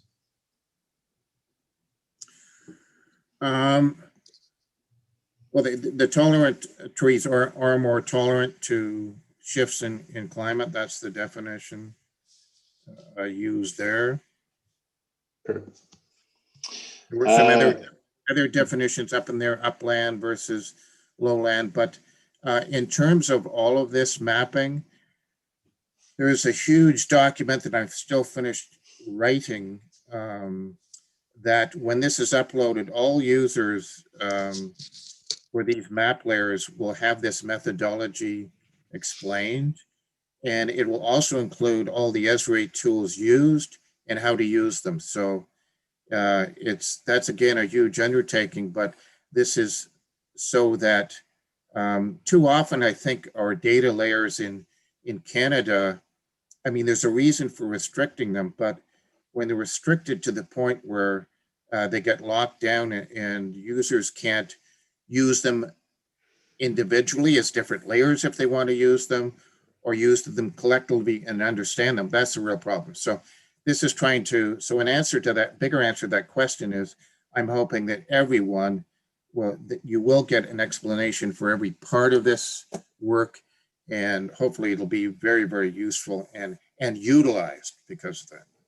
Yeah, for sure. And that very much goes into the next question that's there, which is the mapping accessible to everyone. So at this time, the mapping isn't accessible to everyone. We're still working out some of the details, and then we'll be taking it to a number of folks to just sort of engage with them around the information that's there and how it's presented. And as well as sort of Lynn, to answer your question, one of the thoughts around the CMPP is we have to figure out for First Nation communities where there's mapping done on their community lands and territories. It's how do they want this information to be portrayed, and what is the process by which it would be shared where it overlaps with their territories, and what kind of information. And so we're sort of working on that. I guess the fences, if you will, that people would have, or the gates, if you will, that people would have to go through to access certain information if it's deemed by community to that they don't want it to be shared in a certain way. So we're working through those steps this year on that. But it is indeed hoped that much of this would be accessible to folks to use on the coast. I mean, that's the ultimate goal, as Bill has said, around the open data notion. Bill, did you wish to add anything on that response to just is the mapping accessible to everyone? No, I totally agree with those constraints. Thanks. And that's what. Sorry, go ahead. Randy Restool has asked, was the COOP 2016 aerial imagery used? And for those that do not have Esri, can open source mapping software be used? Yes, open source mapping software can be used. Okay. And Randy, we're working. And yes, the COOP imagery was used. Perfect. The plan right now, Randy, is we're going to be also working with the West Prairie Sound Geography Network based out of here in Prairie Sound, and they've got a publicly accessible database and mapping and tool that can be used. So can all of the work be used in QGIS? Bill? Yes, you with I'm not sure with the West Prairie Sound network how that's going to work, but from a technical standpoint, yes, it should be able to be used. And then Kayla has asked, just the habitat mapping in areas looks like it moves beyond the biosphere, the technical biosphere boundaries. Can you speak to the boundaries of the mapping, Bill? Yes, so the open source layers, most of them are much larger than the biosphere area. They were clipped. I think any Esri person knows what clipping is. They were clipped to the biosphere boundaries, but a lot of the mapping is all of Eco District 5E7. But when we get down to the species analysis work, to do this beyond that, first of all, we didn't have all the access to all the EO data, so and the restricted species data. So that is restricted to the biosphere or to the Georgian Bay Land Trust sort of area that we work in, which actually does go up in the North Channel. So it's sort of a mixed response. Some of the layers, yes, could be, we could make those available, the bigger layers, but the analysis, most of the analysis work is going to be confined to the biosphere. But having said that, if you have the tools and you have the layers, I guess this is where this question's going, go for it and start using it per the methodology, and you can develop the same kind of analysis that's developed here. Awesome. Thanks, Bill. Thanks again so much, Chimigwich, for the work that you're doing and for being involved with the community-nominated Priority Places project. It's great to have you part of the steering committee and part of this initiative, and we're grateful to the Land Trust for all the work that you do. Thank you. Hey, Gretch. Thanks to everybody for your questions so far, and we've already delayed our break a little bit, so I think what I'm going to do at this time is invite everybody to get up from their desks and their computers, walk around, grab a coffee, have a bio break, and we will return at 11:05 for a scintillating presentation by Tiana Burke and Jenna Kentel on some of the roads ecology work that's been happening in the coast. Following that, Tiana's going to be talking about Modus Towers, and then Kyle Hunt will be speaking to the Ganawena Mishkeke initiative, with Heather Patterson ending the session talking about glyphosate-based herbicides and perspective from Indigenous knowledge and Western science. So thanks so much, and we'll see everybody at 11:05.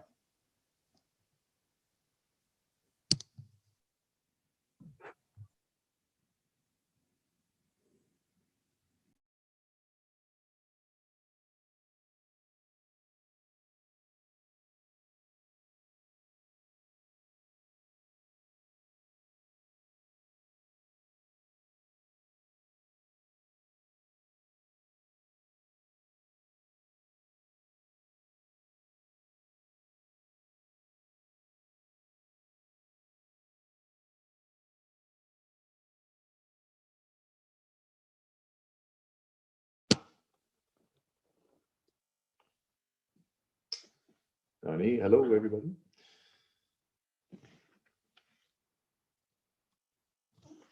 Hello everybody. We are back, and we're going to get moving on with our presentations. So first up for this next section, we have Tiana Burke from Georgian Bay Minnedoh-Gumee Biosphere and Jenna Kentel from Laurentian University, who are going to be speaking to us about the roads in the biosphere and some of the roads work that's taking place. So welcome, and thanks for being here today. Hey, hi everyone. I'm just gonna share my screen.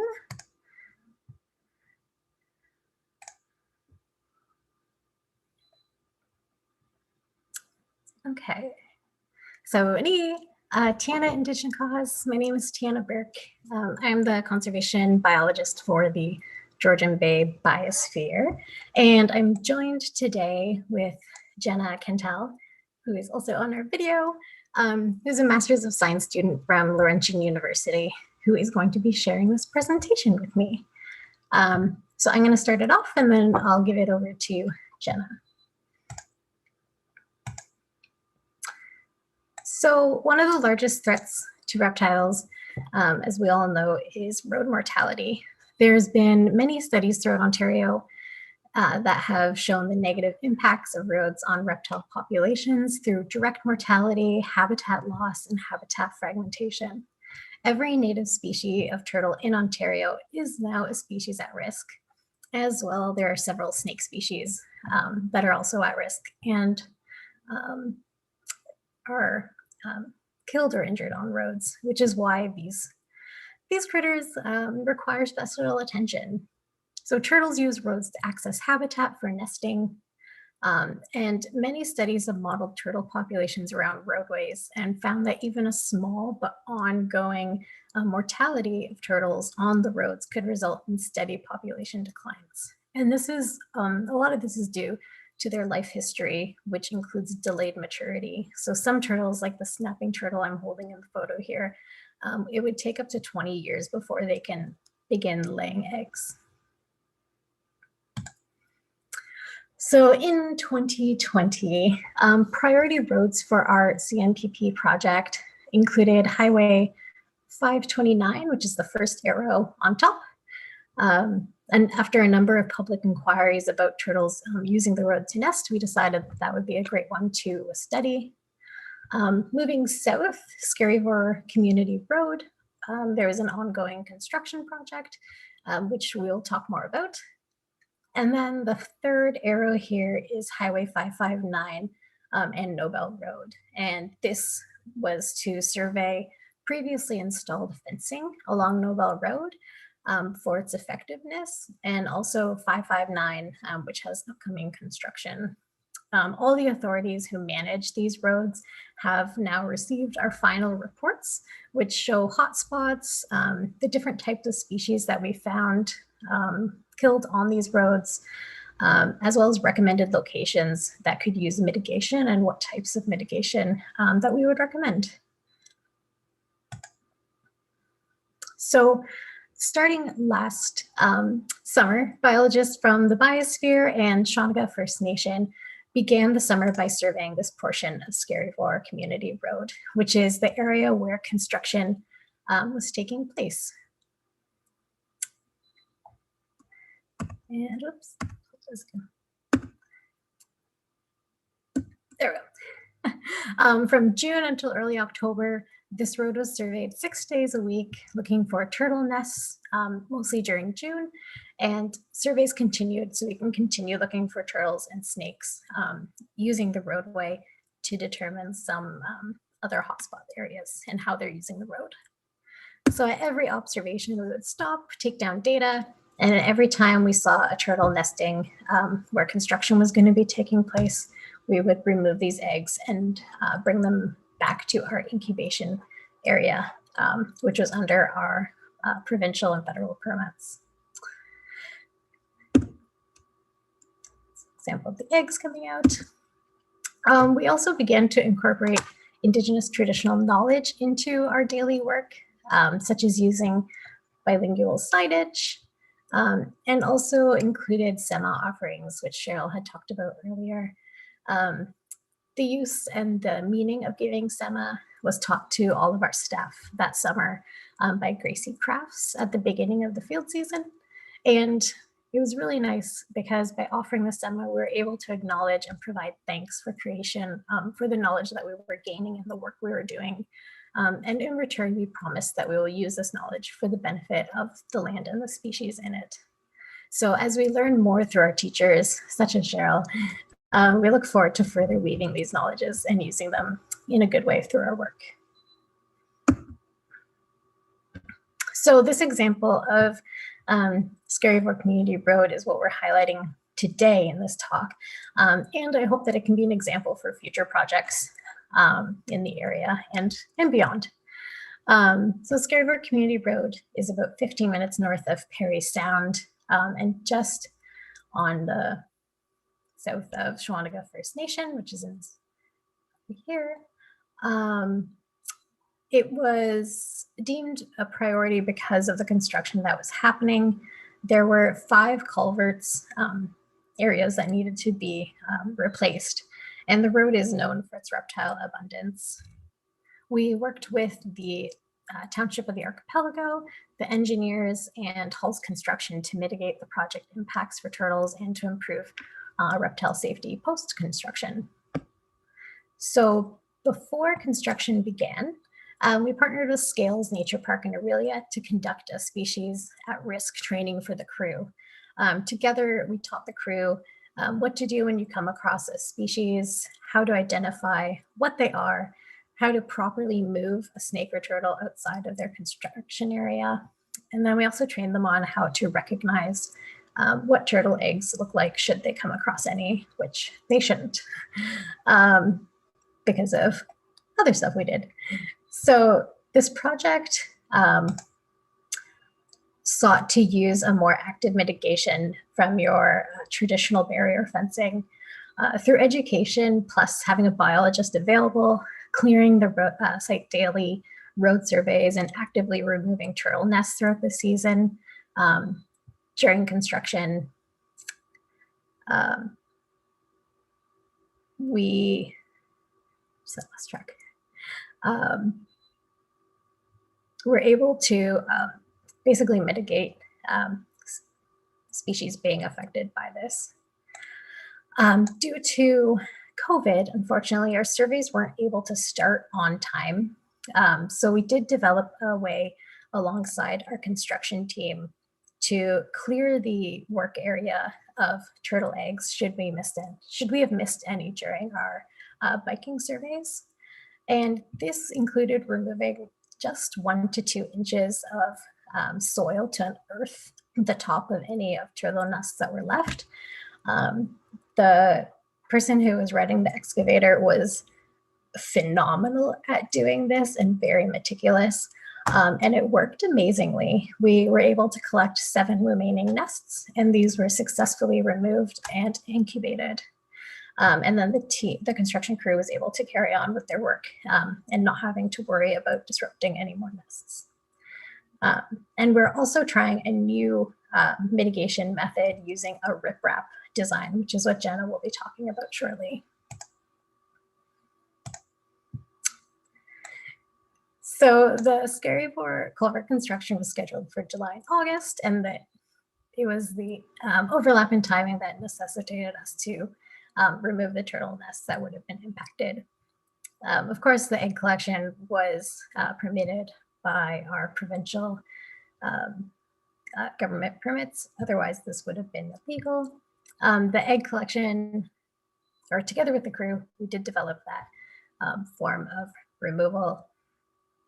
And we were thrilled throughout the season to have a really curious construction crew experience what we were doing and experience why we were doing it. They were able to see the process from egg to turtle, and these turtles went from being just turtles to them that they were kind of used to seeing around to almost their turtles. It was great to see the crew's attitude change over the project. They became very eager to learn, ask questions, and develop a sense of responsibility towards them and towards making sure their work didn't impact them. And of course, when we brought the baby turtles back to the area to show them before we were releasing them, they wanted to take pictures to show their grandkids of the turtles that they were able to help save. So this type of result, I guess you could say, is a soft metric of success that's important for CNPP, which is behavioral and attitudinal changes towards SAR that do have long-lasting and generational impacts. So by August, our young turtles were hatching. Despite 2020 changing a lot of our plans, we were thrilled to still be able to hold safe community releases to invited guests. An Anishinaabe ceremony was held at the first turtle relief to recognize the safe return of all the turtles back to their wetlands. We had 7 hatchery tours where invited guests got a quick tour of the facility, got to see baby turtles waiting to be released. And at both these hatchery tours and our community releases, the invited guests learned about the importance of turtles, both from an environmental and also from a cultural point of view. The visitors did include Biosphere members, some community members, and project partners, including the staff at the Township of the Archipelago, Tatham Engineering, and Hall's Construction, who we worked with on site. So there were a number of successes that I'm hoping to quickly highlight. Throughout the summer, we did complete 94 surveys that helped us identify areas for future mitigation. Our staff in total biked over 2,200 kilometers. And because we used bikes, it's cool to do that conversion to how much carbon we saved had we have used a car. Plus, we were able to see species easier because we were biking, which is slower. In total, we learned how reptiles were using the road after we documented 234 individuals of 9 different species of snakes, as well as 55 individuals of 3 different types of species of turtles. We trained the construction crew on the biological importance of species in their workplace and how to properly move snakes and turtles out of their construction area properly, but also hopefully this will extend into when they see a turtle crossing a road, when they see a snake crossing a road. We had our biologists available for immediate nest recovery, any SAR needs, and compliance reviews. And in total, we collected 44 nests from these construction areas. The rest of the nests had been predated, unfortunately, but we were successfully, with a 91% success rate, released 1,014 hatchlings back into their wetlands. And of course, we're very excited for what Jenna's going to talk about, which is the research opportunity that has been created. The project also had some community and cultural successes. So fostering relationships between the Swaniga First Nation community, Township of the Archipelago, the construction team, through these release ceremonies, as well as sharing of knowledge on the road. Bilingual signage along the route, our offering of SEMA to begin our monitoring, created opportunities for local community youth to gain experience, the public releases where members of the public were able to experience turtles and learn more about them, as well as providing outreach opportunities for all people who were using the road. We had a lot of cars kind of stopping, ask what we were doing, and it was a great opportunity to share some of the knowledge that we were learning. And a post-construction evaluation of the work highlighted that the total cost of the ecological effort for this project was about the same, and if not less, had the archipelago implemented a normal species at risk mitigation approach, which would have included temporary exclusion fencing, maintenance of this fencing throughout the project, site consultants, surveys, and so on.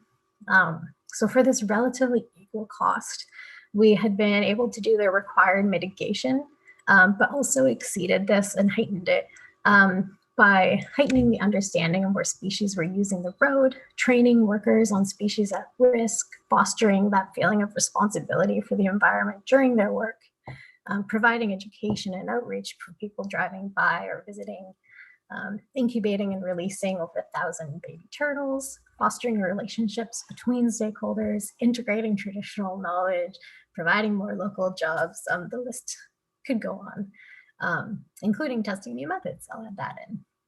So all of this shows that being proactive in building relationships with species is a successful, if not potentially more successful way, in more ways than one, rather than just not breaking the bank and not impacting project timelines. There's a lot more things that go into it. And hopefully the learning that was done throughout this summer has had an impact on all those involved, on the future of how they work with on site, how they treat people, how they treat the environment, both at work, at home, and hopefully fostered a continued learning going forward. So for 2021, we're going to still be on Scary River Road as they're repaving this year. So that's going to be a continued project. We'll also be focusing on a few different roads in Carling Township, as well as another priority road we're hoping to do is 12 Mile Bay. So with that, thank you, Miigwech, from me, and I'm going to pass it over to Jenna. Awesome. Thank you, Tiana. Just share my screen.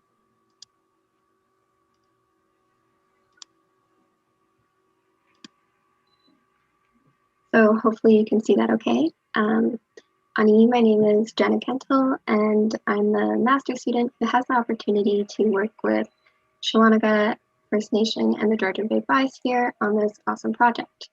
So we will be evaluating the new strategies to reduce road threats for species at risk turtles that Tiana briefly mentioned there.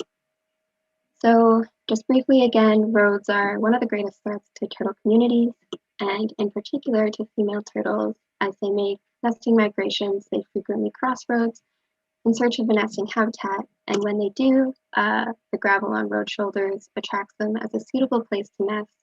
However, this is a dangerous option as it increases their risk and their offspring's risk for mortality. So this photo is actually a section of Scarrymore Community Road where you can see the road fragmenting this beautiful wetland. And in 2020, when Shawanaga and the Biosphere conducted the road survey, they found that there were 55 individual turtles on the road that were 3 different species at risk. So there were landing turtles that are threatened, snapping turtles, which are special concern, and painted turtles, also special concern. 9 of these turtles were found dead on the road, and a total of 137 nests were found on road shoulders. So despite the fact that Scarrymore is a pretty low trafficked road and it goes to a small community, you can still see it poses a great threat to the turtle community. So the overall problem being that there's this long-term threat of roads, specifically for these females who are at high risk and they're choosing to nest on.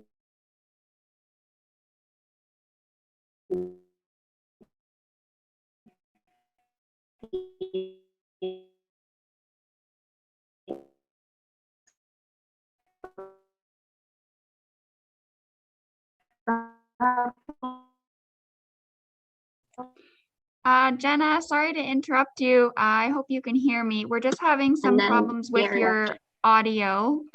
Do you mind turning your video off? Just that might help with some of the internet connection. So if you don't mind repeating as well, just your last few sentences there. Sorry. Okay. Can you hear me okay now? Yes. Okay. I'm not sure where it cut out, but there we go. Yeah, so just to briefly go over the problem. So there's this long-term threat of roads. There's the immediate threat of road construction, and then traditional mitigation strategies were not identified as the best option. So the solution was to develop a new strategy, and Shawanaga and the Biosphere did this by working with the township and the road construction companies in areas where reptiles were known to frequently cross, to upgrade culverts to act as aquatic crossing structures, replace the exposed gravel with rock riprap and paved road shoulders, and then also with plans to construct nesting mounds. So altogether, the idea is to reduce road threats by preventing turtles from nesting in this unsafe habitat and further encouraging them to use safer alternatives. So if anybody is unsure what rock riprap exactly is, it's just a larger angular rock compared to gravel. So it's the idea being it's harder to dig in or prevents turtles from digging in it. So this leads to the question of, does the new strategy reduce road threats? And through this project, we will find out. So first off, we want to describe the local turtle community ecology so we can figure out what turtles and how many turtles make up the turtle community near Scarrymore. So we'll do this through a mark recapture study where we'll go out into the wetland and capture turtles with different methods. When we do, we'll collect different health and growth data, as well as give it a unique ID code so we can identify if we then later recapture it. And this information will give us population size and structure estimates, which will be helpful for us to identify how roads are affecting the overall turtle community, and leads to the question of, does the strategy effectively deter females from nesting on roadsides? So is the strategy going to effectively support the overall turtle community?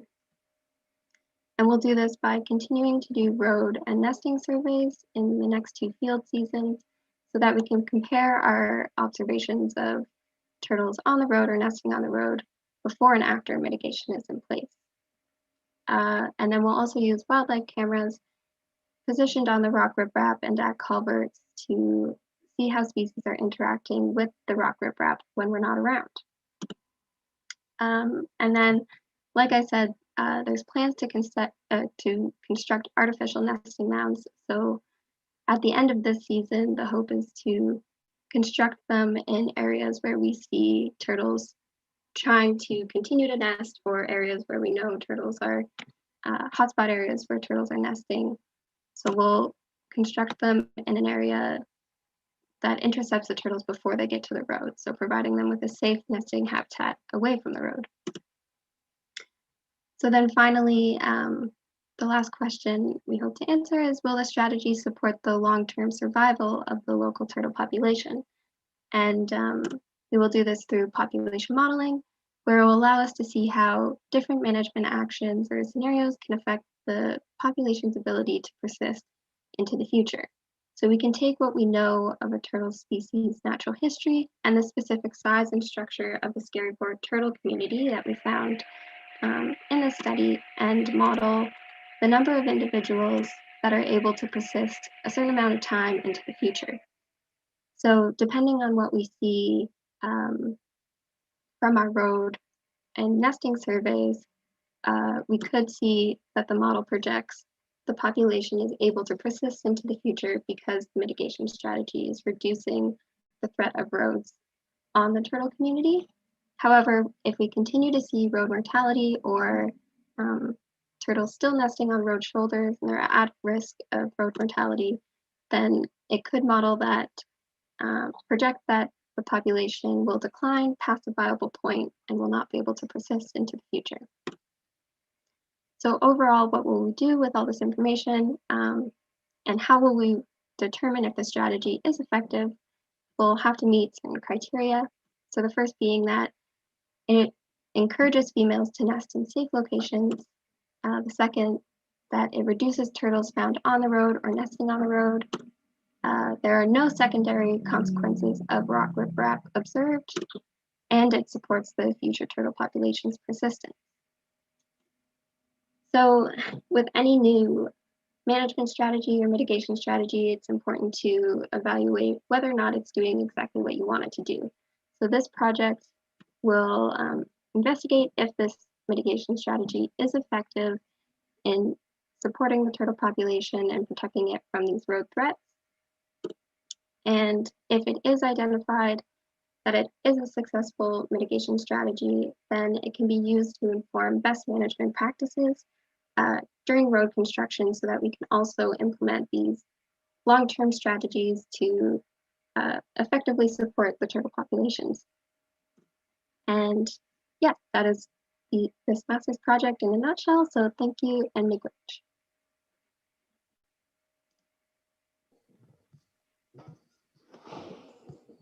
Thanks, Jenna. It's fantastic to have you part of the CMPP team and to see this work. And we look forward to working with you this year for sure. At this time, there's no questions in our Q&A, but by all means, if you think of some questions, we'll get them off to you and hopefully get some responses out. Yeah, there is a quick question. Do we expect to have this approach to have an effect on snake or road mortality and road use? We'll just take that question quickly and then move over to Tiana from Otis. Who wants to take that question? Jenna?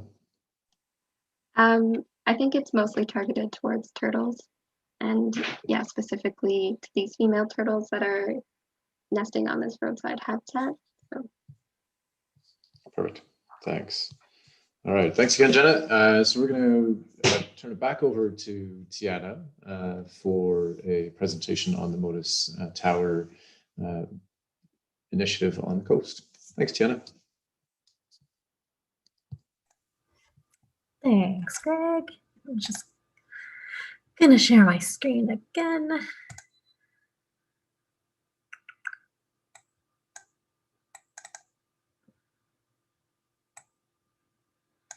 Okay, so thanks everyone for joining me again. And I'm going to quickly talk about Motus towers and how it relates to our CNPP project. So the Motus Wildlife Tracking System is a collaborative research network program run by Birds Canada and collaborates with researchers and organizations across the Western Hemisphere. So this system uses a coordinated automatic radio telemetry array to track movements of small flying fauna. So this includes birds, it includes bats, and even now includes large insects like butterflies and large dragonflies. Individuals are fixed with a digitally encoded radio transmitter that broadcasts out a system or a signal, and these signals are detected by these telemetry stations like shown here in this photo as the individual flies by, and it tracks the movements as it flies past these towers. So this is an example of what the individual transmitters look like on a bank swallow that I tagged back in 2015. The white part is the hardware. So this is where it is coded to specify the actual individual that is tagged. And the long black line is the antenna, which helps send out the signal to the towers. So as this bank swallow flies by a tower, it's the towers that receive the call and track it. So when many towers are placed in an area, so for example, along the coast of eastern Georgian Bay, the use of the individuals on a localized landscape can be tracked. And similarly, the movements can be tracked on a larger scale as these species fly past towers that are located in a province, a country, or even the continent. The Motus website has some awesome examples. I'm going to quickly share my screen to that. Oops.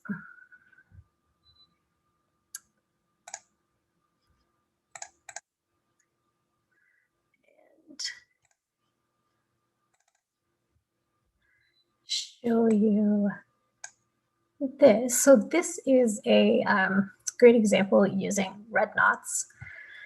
I'm going to first zoom it out to show an example of how these towers can show long movements. So birds are tagged here in the US. You see them moving up to Hudson Bay or even the Arctic, coming back. And then if you take a look at the years, so in 2014 here, as the years progress, we're getting into 2015 now, you'll see more towers popping up down near Florida. Eventually it'll be Florida. It's a couple here in Texas. And you can see that the information that's being collected of how these birds are moving gets greater with the greater amount of towers.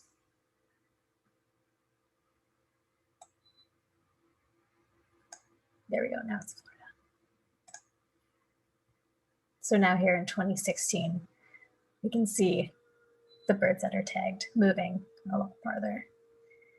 And then if I play this year, the 2016 year back and zoom in,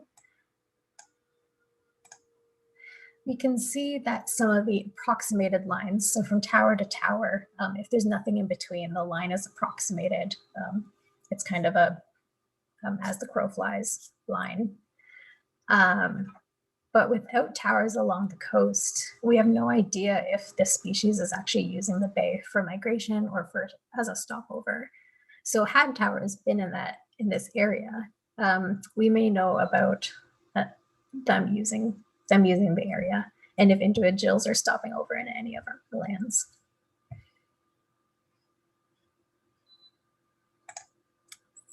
Switch back to my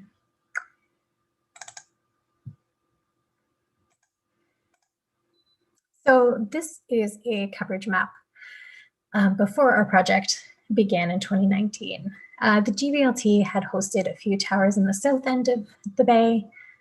One cottage owner hosts a tower just south of Parry Sound and a single tower hosted in the north by Mi'kmaq First Nation. During 2020, CMPP partners added 7 new towers along the coast. So this included towers at Kildare Provincial Park, Grundy Provincial Park, Shawanaga First Nation, and 4 GBLT properties that included Little McCoy, Millette, Thompson Reserve, and Sandy Island. So as you can see, the addition of these 7 towers along the coast created much more coverage in our area.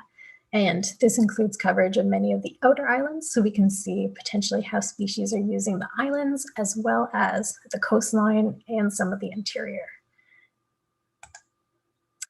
Due to COVID beginning in early 2020, unfortunately, many researchers had their field seasons cut short or canceled. And as a result, many of the birds that would have been outfitted with these telemetry tags were not. But one project did put on tags in 2020, and that was studying the winter ecology of American tree sparrows, which is pictured here in Southern Ontario. And this was led by the Canadian Wildlife Service. And so a single bird that was banded in Long Point in early March was detected at the Shawanaga First Nation Tower on 2 separate days this fall.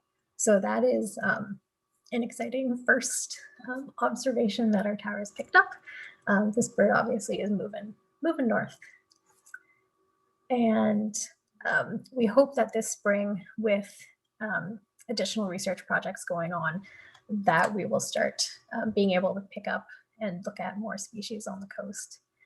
And the nice part about these towers is, since it is such a community project, we can go onto the website. Anybody can go onto the website and see the different towers, click on them, and get information about what birds have been passing there and what research projects they're associated with.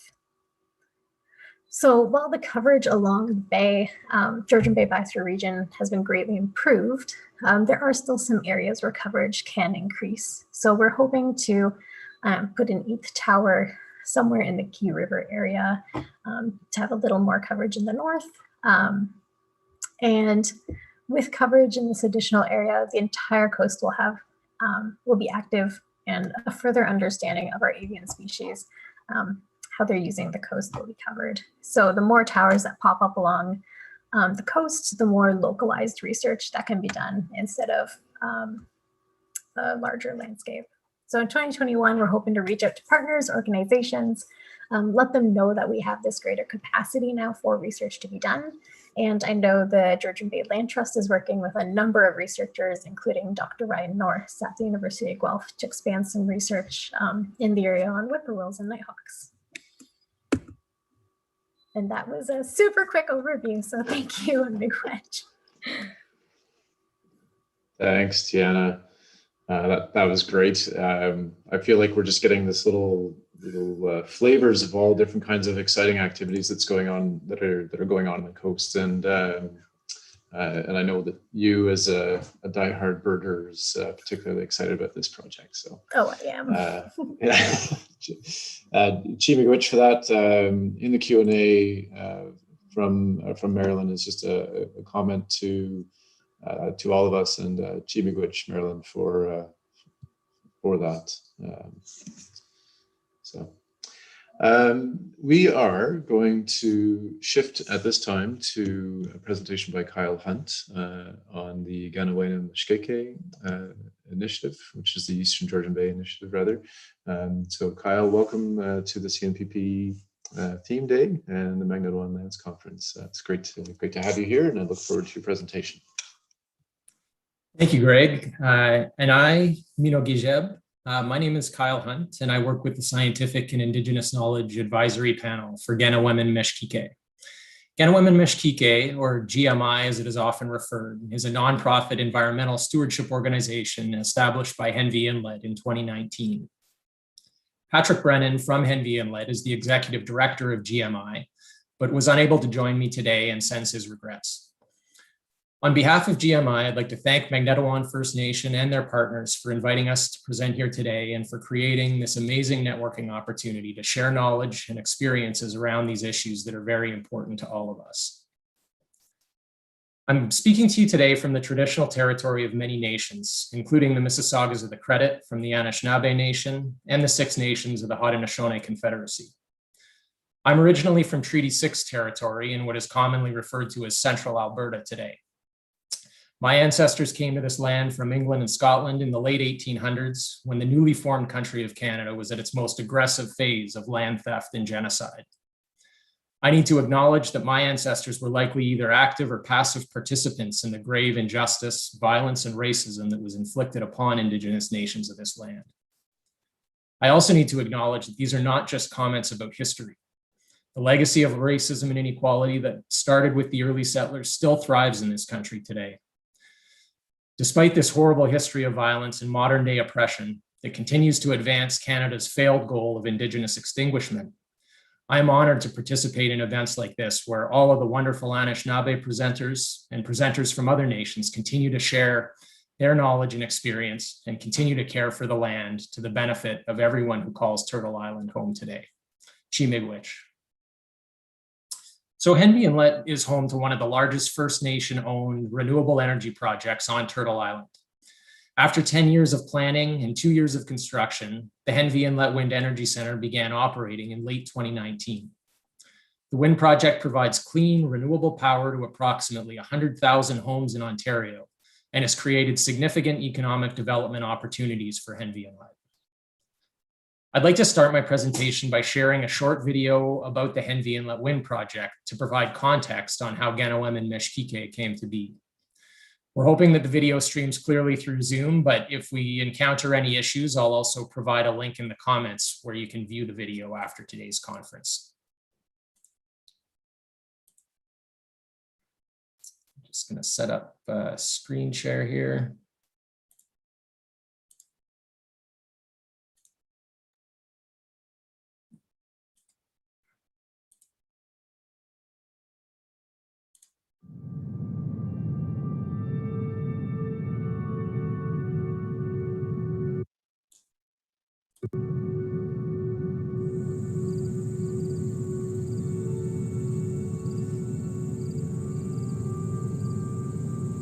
Henvey Inlet First Nation is a signatory on the Robinson-Huron Treaty, established in 1850, but for time immemorial, my people have been occupying these lands.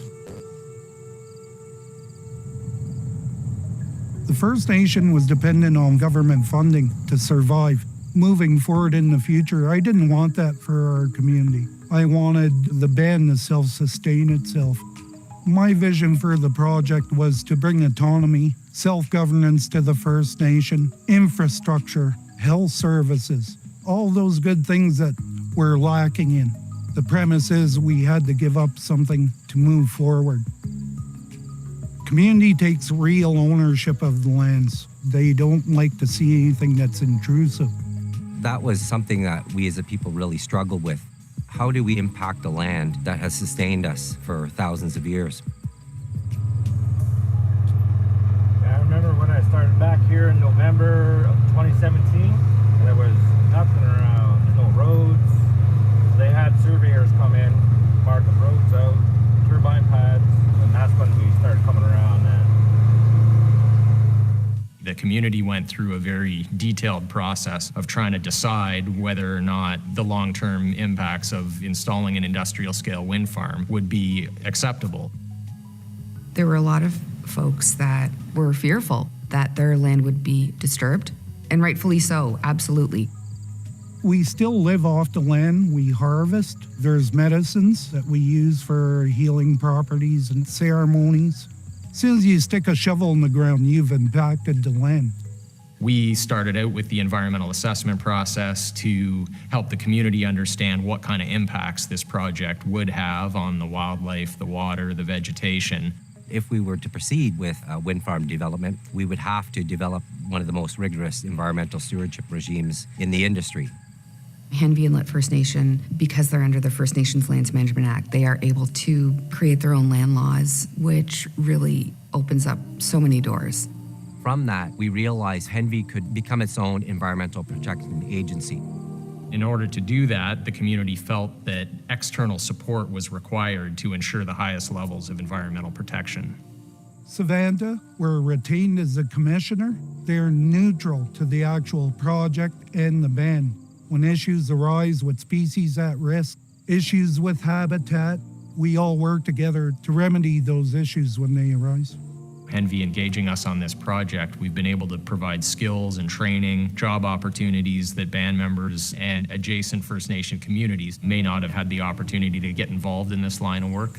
We have to treat the entire site as energized, whether the turbines are spinning or not. Our site today will be down the Henvey Inlet. We will be doing water sampling.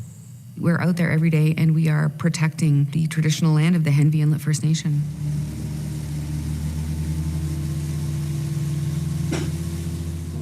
Having our own community members out there as abatement officers, that allowed for us to better understand industry standards and allowed industry to understand expectations from an Indigenous perspective.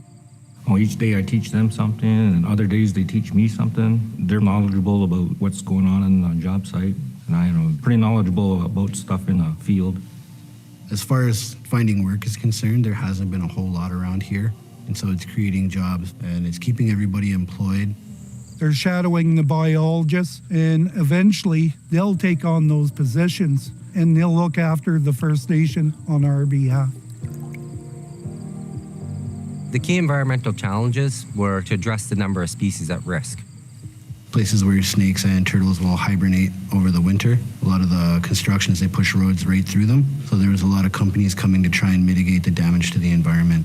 The whole reason why Henvey Inlet hired Savanta is so the land and the wildlife can be monitored. Did you see any snakes last week? Was it pretty warm out? Oh, last week, yeah, I seen 2 rattlesnakes, or Massasauga rattlesnakes. Generally speaking, when there are construction projects, there will be inevitable disturbances. For a project of this scale, it is not simple, especially in an environment like this that's so sensitive with so many species at risk. What type of recovery strategies will we put in place to repopulate or reintroduce those particular species, whether they would be on our lands or another region within Northern Ontario? These are snappers. We'll be releasing over 100 today. All right, Beans, you ready to go? There's a lot of land disturbance happening, so we decided to remove them from all sites that are very vulnerable to nest destruction, bring them into our incubation center, and then bring them back to where they came from to help restore those populations. First time really seeing wind turbines. It's amazing. I don't feel conflicted anymore. At the beginning, I thought maybe it's going to be difficult for us to hunt, but it turns out our wildlife on our reserve is being taken care of. Every day I go out there, I see moose tracks, deer tracks. Halfway through the construction, you could barely see any of them. Now that it's near completion, all kinds of wildlife are coming back. You still see wildlife out there. Been hunting since I was little and trapping partridge, moose, deer. This turkey's starting to come around. Probably try that this year. It's online. The construction is virtually done now. It's been 12 years in the making. To finally see it realized is momentous for the First Nation. The funding that comes from this project gives the community the opportunity to build out the vision that they have for their long-term future. This area right here is going to be the recreation center. Here's where the gymnasium will sit in this area. And then it's also going to have a large pool in it. There's also going to be a permanent sweat lodge. Area for sacred fire will be there. They should be applauded for all of the hard work that they've done and how unique this situation is. From the community's perspective, now it's time for recovery when it comes to the land. We've been sustained by these lands. We have an obligation to these lands to ensure that coexistence. What our leadership of the current day is doing is setting the stage for that next generation. 20 years down the line, they have a nest egg to govern themselves and the band doesn't have to rely on government funding. It's all dependent on the wind.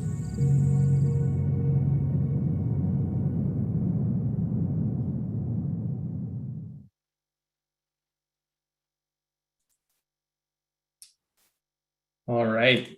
So I hope everyone was able to view the video okay. And again, I'll put a link in the comments section after my presentation, so you can view it on your own if need be.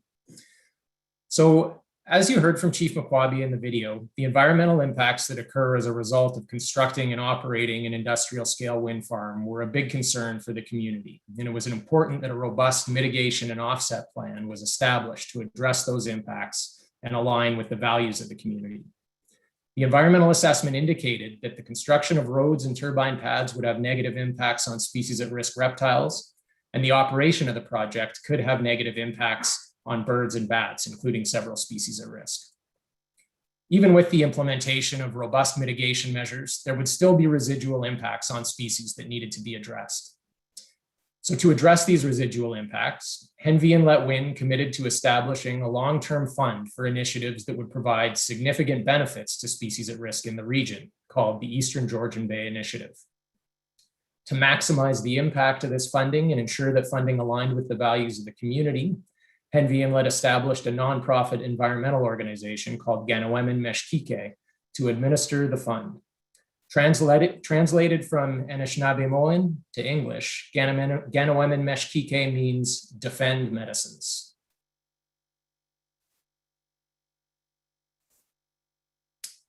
So the overall mission of GMI is to protect medicines, water, plants, animals, and knowledge that are essential to our collective survival and well-being through community-based environmental protection, stewardship, and knowledge sharing initiatives. Henvey Inlet has long-term plans to expand the mandate beyond the implementation of species at risk offsets for the wind project, but currently the wind farm offset program is the primary focus of the organization. So to help inform and identify initiatives that best align with Ganawemon Meshkike, HIFN created a scientific and Indigenous knowledge advisory panel that includes experts in Anishinaabe traditional knowledge, reptiles, and avian species. The SciCap, as it's referred to, meets annually and on an as-required basis to review initiatives that align with GMI objectives and provide advice to the GMI board on potential funding opportunities. In the fall of 2019, the GMI board tasked the SciCap with preparing an annual request for proposals for projects that align with GMI objectives for species at risk offsets. Numerous proposals were received for the 2020 funding cycle, including proposals from several organizations that are participating in the conference today. The 2021 RFP opened in late 2020, and another round of fantastic project proposals were received. GMI's executive director recently notified the successful applicants of their 2021 funding awards, and we look forward to additional funding allocations in future years. Now, I wish we had time to go through all of the project funding that has been allocated to date in detail, but because of our time constraints, I thought I'd share a high-level summary of some of the projects that have been funded and are currently underway. So one of the focal initiatives that GMI has supported to date is the collaborative work between the Georgian Bay Biosphere Reserve, Shawanaga First Nation, Magnetawan First Nation, and the Georgian Bay Land Trust. We've heard some excellent presentations this morning from Greg, Cheryl, Bill, Tiana, and Jenna about the work that is occurring under the community nominated priority place funding. And GMI is taking great pride in providing additional funding support for these very important conservation initiatives. Through the additional funding from GMI, the partners are working to develop a strategy for prioritizing SAR conservation efforts in Eastern Georgian Bay using traditional ecological knowledge and Western scientific data. The strategy will identify areas of high conservation concern, including high mortality roads that could be addressed to support species recovery. Some highlights of the work completed in 2020, some of which we've heard about already this morning, include the great work that Tiana presented on Skerryvore Road reptile mitigation in the township of the archipelago, additional planning to further mitigate threats to species at risk turtles along Skerryvore Road, and engagement with university researchers like Jenna to undertake efficacy monitoring and turtle population assessments in the region. Additional multi-year funding was recently awarded to this group through that takes them through 2025, which is actually beyond the funding window for the current initiative. So it'll support threat mitigation actions on several high priority roads within the territory and support additional activities that aid in the survival and recovery of at-risk reptiles in the region. So Genuimin Meshkiki has also funded a multi-year project to enhance and restore habitat for Kirtland's warbler in the county of Simcoe. Kirtland's warbler are a highly endangered species in Canada and globally. Their populations have been expanding in Michigan's Upper Peninsula in recent years, and there's hope that with targeted restoration efforts, the population can continue to expand and start to take hold in Ontario. There have been early positive signs of this expansion in Simcoe County, and the purpose of this project is to enhance and restore 59 hectares of land in Simcoe County to benefit Kirtland's warbler.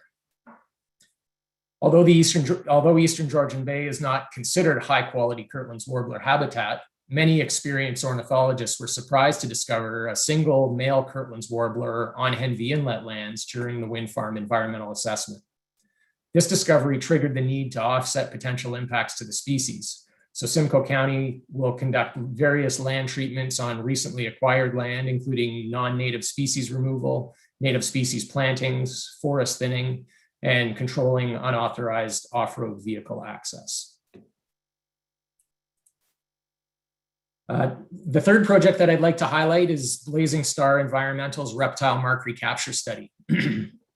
In the spring of 2019, Blazing Star received initial GMI funding to commence a reptile mark recapture study to assess the long-term response and recovery of target reptile species to the combined impacts of the construction and operation of the wind farm, the Parry Sound 33 wildfire, and climate change.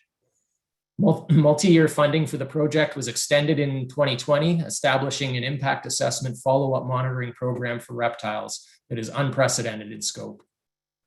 The project will build on our understanding of how populations of long-lived species like snakes and turtles respond to disturbance, and will provide data to inform mitigation strategies and recovery efforts in the future.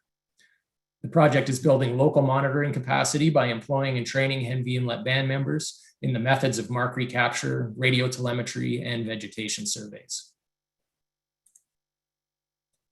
So additional project funding has been awarded to McMaster University's Ecohydrology Lab to conduct an ecohydrological assessment of impacts and mitigation measures for reptile species at risk habitat.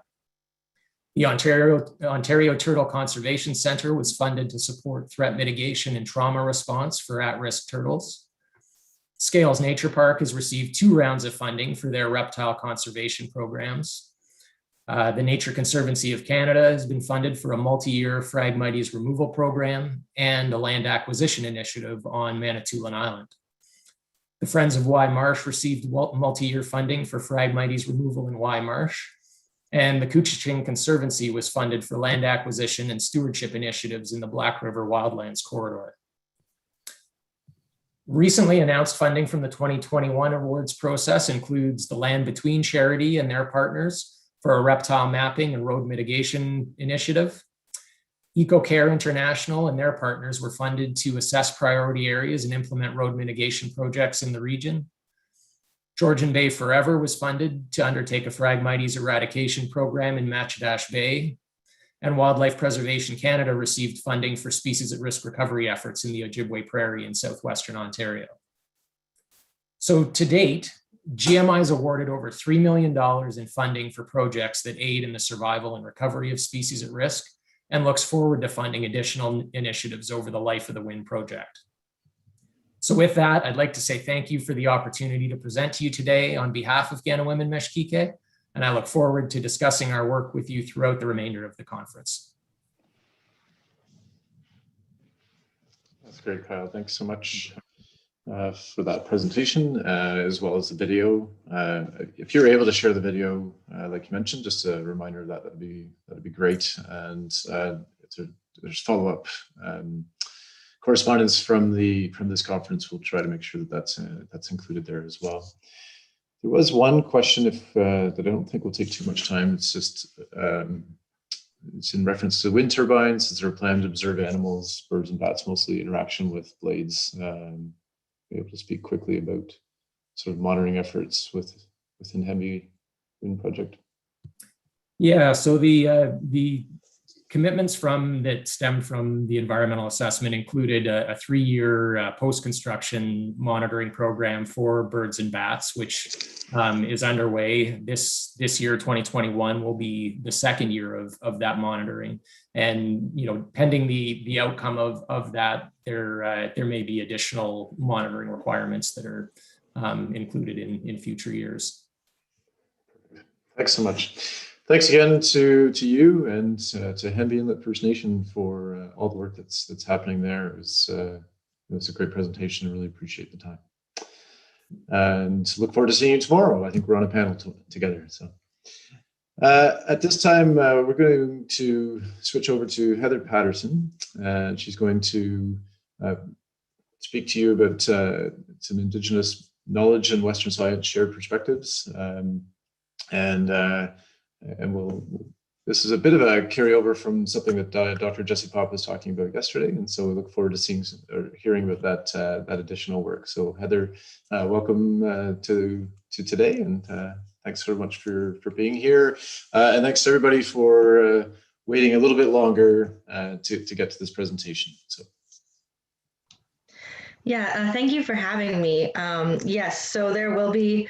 I'm not sure exactly what Dr. Pop mentioned yesterday, but she is my co-supervisor, so there will be probably some overlap. So let me just bring up my presentation.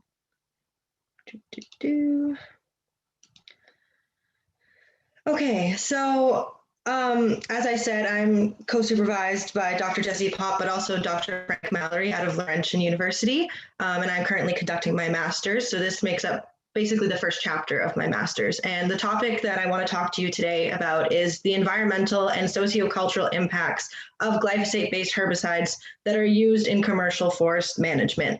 And how we're going to approach this is not novel for this conference, obviously, but in terms of forest management in general, weaving knowledge systems is not super common, and obviously is critically important if we're considering the impacts of commercial forest management on the environment in total, especially including humans therein. So glyphosate is a broad spectrum herbicide, meaning that it basically kills all sorts of different kinds of plants. It's used really commonly in agricultural and industrial operations, and it's often cited as being the most commonly used herbicide worldwide. So essentially how it works is if you have a healthy plant and you spray it with glyphosate, it blocks a key cellular pathway in some of these plants and microorganisms in general. And that basically leads to an inability for the plant to grow anymore, and ultimately it will die. The lack of this pathway in vertebrates such as mammals, birds, fish, really any animal, is often touted as safety or as evidence of the safety of glyphosate. But there's a lot of questions in terms of how glyphosate can impact total ecosystems and in terms of how glyphosate can impact human beings and their safety and well-being. So concerns about spraying are quite common amongst both Indigenous groups and non-Indigenous groups. And many people have voiced their concerns around the use of glyphosate, especially in forestry. So groups that have actively opposed glyphosate spraying include Stop the Spray BC, Stop Spraying New Brunswick, and locally, as many of you may know, the TEK Elders Group. So the concerns raised by these groups, in particular the TEK Elders Group, prompted the creation of this project. So you might be asking, if we're dealing with forests and we're dealing with trees, why are they spraying herbicides on these forests in the first place? So when a forest is cut, you end up with very disturbed and barren ground oftentimes that is really, really amenable or really, really prone to having a lot of growth come up, a lot of deciduous growth. So you get aspens and birch and lots of plants that come up in early succession. And you get some conifers. Oftentimes the sites are planted because you're trying to regenerate the forest. But essentially the reason why they use glyphosate is so that when they spray, it kills off the deciduous trees, allowing the conifers to grow. And this will end up resulting in a more conifer-dominated stand that will be more economically valuable later on. So because of its value in changing forest ecosystems, glyphosate is the herbicide of choice on almost 95% of all forestry areas that were treated with herbicide between 1990 and 2016. So it's very, very common, and it can present quite a big issue. So the project goals that we had going into this were to weave Indigenous knowledge and Western science to identify concerns that people have about the spraying of glyphosate, to summarize the documented impacts of glyphosate-based herbicides, particularly in terms of their use in forestry, to identify knowledge gaps about the impacts of glyphosate, particularly in terms of forestry, and to inform future research through these knowledge gaps and essentially highlight areas that need to be investigated if we're going to continue moving forward with developing forest management techniques. So to do this, this workshop that some of you, I believe, well, probably many of you have attended, was the Connecting Guardians in a Changing World workshop. It was hosted in 2019 in partnership with Magnetawan First Nation, Mount Allison University, the University of British Columbia, Okanagan, and York University. At this workshop, we invited representatives from each lands department and asked them to identify an elder and a youth to invite. And we conducted 2 days of semi-structured group interviews, with the first focusing on climate change, which is some of the other work in our lab, and the second focused on aerial forest spraying. Ultimately, we ended up with participants that were members from 12 different First Nations, and we also had representatives from other groups such as the Toronto Zoo and the Georgian Bay Biosphere Reserve show up to attend our conference. So essentially, we asked them what the impacts of glyphosate are on not only the environment, but also traditional ways of life, and if they had anything that they wanted to say in terms of the impacts of glyphosate used in forestry. So from all of that feedback from the workshop, we identified through the transcriptions and the quotes 5 key areas of concern that people had with regards to glyphosate spraying on forests. So the first is plant biodiversity and health. The second was animal biodiversity and health. The third was movement through the environment, so in terms of drift or leaching and its persistence in the environment. The fourth was human safety and well-being. And then the fifth was awareness and transparency amongst government, communities, academia, and industry. So just to take you through kind of what our results were when we did this knowledge weaving, I'll go through each of the concerns kind of briefly, and we'll talk a little bit about what we were able to find. So for our first key concern, plant biodiversity and health, here's a quote from the workshop. So the elders say that if it hurts one blade of grass, you can't use it. So we found when we were weaving our knowledge systems that shifts in plant community composition following application, they vary a lot in terms of how drastic and long-term they are. So in general, forests will become more conifer dominated. As I said, that's the intent of spraying glyphosate, is to up that economic value. And essentially species richness and, essentially species richness and diversity might remain stable, or actually in some cases they will increase because of opportunistic and invasive species taking hold in these disturbed sites. So the downside to this is, even though you might have a study that says the diversity and the richness will increase, these species might not perform the same ecosystem functions, and it doesn't necessarily mean that the species or that the ecosystem is as healthy. So therefore, we concluded that examinations of species richness and diversity, which are really classically done in Western science, might not accurately reflect impacts to ecosystem functionality. So another quote from the workshop: how much can our plants and trees take? Yes, they are very resilient, and yes, they find their own ways, but how much can they take before it's too much for them? So the second key concern, as I said, was animal biodiversity and health. So a quote from the workshop: it, meaning aerial forest spraying, kills all the pollinators. So arguably, plants and pollinator species have one of the most direct relationships to one another of any animal group. So therefore, if there are impacts to plant biodiversity and health, it is not surprising that there are impacts to pollinator biodiversity and health. And several participants cited concerns regarding the impacts of glyphosate on pollinators. However, when you look at the literature, it's not quite so clear cut. So from scientific literature, the effects of glyphosate on bee species can include acute toxicity, meaning it is a poison to them, and death, reduced brood survival and larval weights, changes in their gut microbiota, which can lead to increased pathogen susceptibility, so it impacts their immune systems, and also it varies a lot. So despite the variations in these results, all the studies that describe the negative effects of glyphosate exposure cite potential impacts on overall colony survival and colony success. Impacts on other pollinator species, such as, for example, one of the ones we looked into was monarch butterflies. They're really seldom examined and mainly are speculative based on what we know about how glyphosate will change their habitats, not so much on the actual impact of glyphosate on those organisms directly. So in terms of birds, we didn't find any studies that tested the direct toxicity of glyphosate on songbirds or passerine birds, birds of prey, raptors, or waterfowl, but glyphosate has been shown to reduce the structural complexity of habitats. So this can have different effects on bird species depending on what their requirements are. So bird species that favor really simple and coniferous habitats would be expected to thrive in areas that are sprayed with glyphosate, whereas those that directly or indirectly depend on deciduous plants might be challenged. So as a result, glyphosate can cause drastic shifts in bird community composition that often, even though you might be looking at the actual, like the biodiversity levels and the richness, they might not really be considered in the final analysis. So here we have another quote from the workshop. So it says, I have to imagine that anything being sprayed on an animal who breathes through its skin is not good, in reference to mainly frogs, but amphibians in general.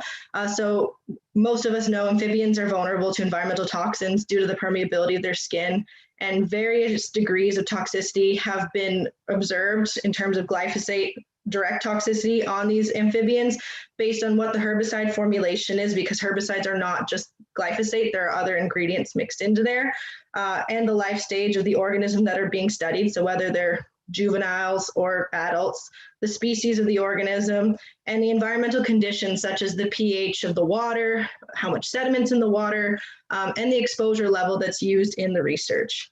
So very little research has been done on the impacts of glyphosate on reptiles, and we only found one study that was done on freshwater turtles. The study did report negative impacts from high-level exposures, but those conditions are not likely to be found in the wild, so there's really a need for research looking at real-life exposure levels in reptiles and amphibians. So the next animal group we looked at were fish. Similar to some of the other groups, very few studies focused on fish in temperate freshwater environments, such as what we would find in northeastern Ontario. And we didn't find any studies that were directly done on species of fish that are native to this region. So some studies have suggested that the ecological conditions that the fish are living in could play a role in terms of the toxicity and potentially make temperate species actually less sensitive to glyphosate when compared to tropical fish that are more well studied. But negative effects from glyphosate exposure have been observed in fish. And again, the magnitude and duration of these effects vary widely throughout studies. So the final group that we looked at were mammals. So no studies were found that looked at the direct toxicity of glyphosate to wild small mammal populations, but there were studies that noted that habitat changes resulting from herbicide application could negatively impact some small mammal populations. Similar to other taxa, generalist species that favor really simple and coniferous habitats would be expected to do well or be unimpacted in terms of areas that are sprayed with glyphosate. But if you rely directly or indirectly on deciduous plants, you could be negatively impacted. So several participants suggested for larger mammals that the observed health effects that they've seen in white-tailed deer, such as white spots on the liver and hermaphroditism, could potentially be attributed to glyphosate use, but there wasn't a strong consensus because they didn't feel that it had been investigated. So that's definitely an area that should be investigated, the direct toxicity of glyphosate on large mammals, in particular ungulate species. But many studies have been done on lab mice and rats, and some have shown toxicity, neurobehavioral changes, carcinogenicity, endocrine disruption, and all these things can cause adverse reproductive effects, which can support the participants' assertions. But the results of these studies are very hotly debated, and there are other studies that exist out there that claim there are absolutely no ill effects. So in sum, the total ecosystem impacts, research has consistently shown that regardless of the class or the group of animals you're looking at, more generalist species are more likely to survive and may even thrive in areas that have been logged or treated with glyphosate, whereas animals and other species whose populations suffer from changes induced from glyphosate-based herbicides may in turn be negatively impacted. Another big finding, which may not come as a surprise to many of you, but many participants noted, and we agree, that Western science should view animals in an interconnected way rather than segmenting them into groups. And in doing this, other taxa that might be impacted indirectly also need to be considered in the study. You can't just look at one species under one specific condition and claim that it fits everything else. So the third key concern is movement through the environment and persistence of glyphosate within the environment. So the movement of glyphosate through water, wind, and as well as its persistence in plant and animal tissues and soils were of great concern to participants. So one quote we have is, they spray it during the season or during the dry season, but then if it rains, it gets picked up by water, then there's no point. It doesn't matter when you spray because it's going to be moved. So studies have shown that significant amounts of glyphosate can wash off foliage if it rains soon after application. And also, although glyphosate readily binds to soil, it can leach from soils for up to 4 months after application, but leaching is highest in the days immediately following application. There was a study that looked at detection rates of glyphosate and its metabolites, so what it breaks down into, in lakes and ponds and wetlands. And they found that lakes, ponds, and wetlands have much lower rates of glyphosate and its metabolites, likely due to the glyphosate binding to the sediments in the water column when you compare it to fast-moving streams and like drainage ditches and such. So in terms of wind and drift, somebody said somewhere along the lines where they're spraying herbicides, it's blowing elsewhere. So drift can cause unintended plant death and injury to organisms outside of the spray zone. This is not really debated. That's the intent, that it is to kill organisms, and there is certain amounts of drift that are accepted in terms of the outlines for Health Canada and the outlines for those who are spraying. But buffer zones are required by Health Canada to mitigate these risks to non-target organisms and wetlands, but participants generally expressed concern that this system was not sufficient to protect these ecosystems or these species. So for bioaccumulation, which was another really big concern for participants, as in the persistence of glyphosate within animal and plant tissues, the food chain goes all the way up to us, and when you affect the chain somewhere in between, it breaks the whole cycle. So no studies were found that documented the long-term or acute dietary exposures of people who rely on wild forage, so plants, meat, fish, sprayed with glyphosate.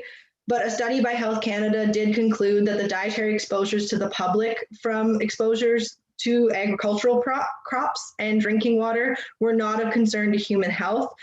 So while it hasn't officially been studied, we expect that concentrations in wild food sources would be similar or lower, as they generally use similar herbicide application rates and spray less often when you're dealing with glyphosate in forests compared to agriculture. So glyphosate is not thought to be stored by vegetation and does not bioaccumulate in animals, so it poses a low risk to humans eating wild forage, fish, and game that was exposed to the herbicide. So our fourth key concern was human safety and well-being. So the toxicity and risk to human health posed by glyphosate and its formulations is a really, really big concern to the general public, including Indigenous communities. So human health risk assessments have been conducted on glyphosate and different formulations of herbicides that are used that contain glyphosate by both academic researchers and various regulatory agencies, such as the World Health Organization, with differing results. So these studies range in their conclusions from linking glyphosate with cancers such as non-Hodgkin's lymphoma and labeling it as a probable carcinogen to claiming absolutely no ill effects at all.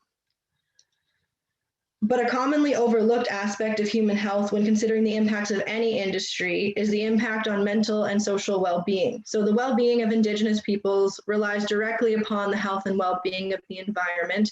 So for example, a lot of participants cited intergenerational knowledge transfer as a huge concern in terms of the impacts of glyphosate on the environment, because it inhibits intergenerational knowledge transfer, if not entirely stopping it, by changing the ecosystem and preventing the execution of traditional practices and land-based learning.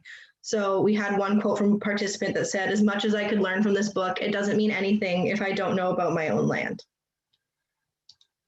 So our final and fifth key area of concern was awareness and transparency amongst communities, academia, government, and industry.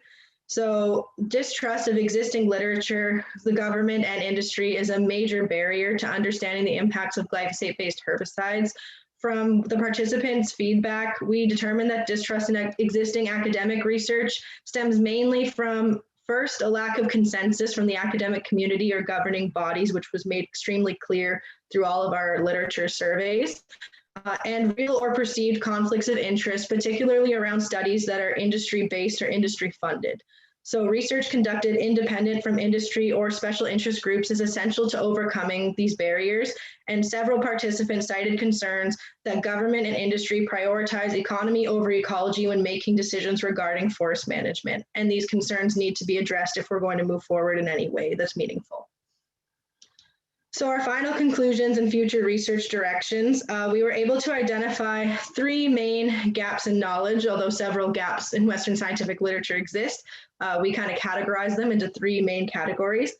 So the first is that very little research has been done to explore the direct effects of glyphosate on the plants and animals, specifically to northeastern Ontario, as well as its persistence in the environments here.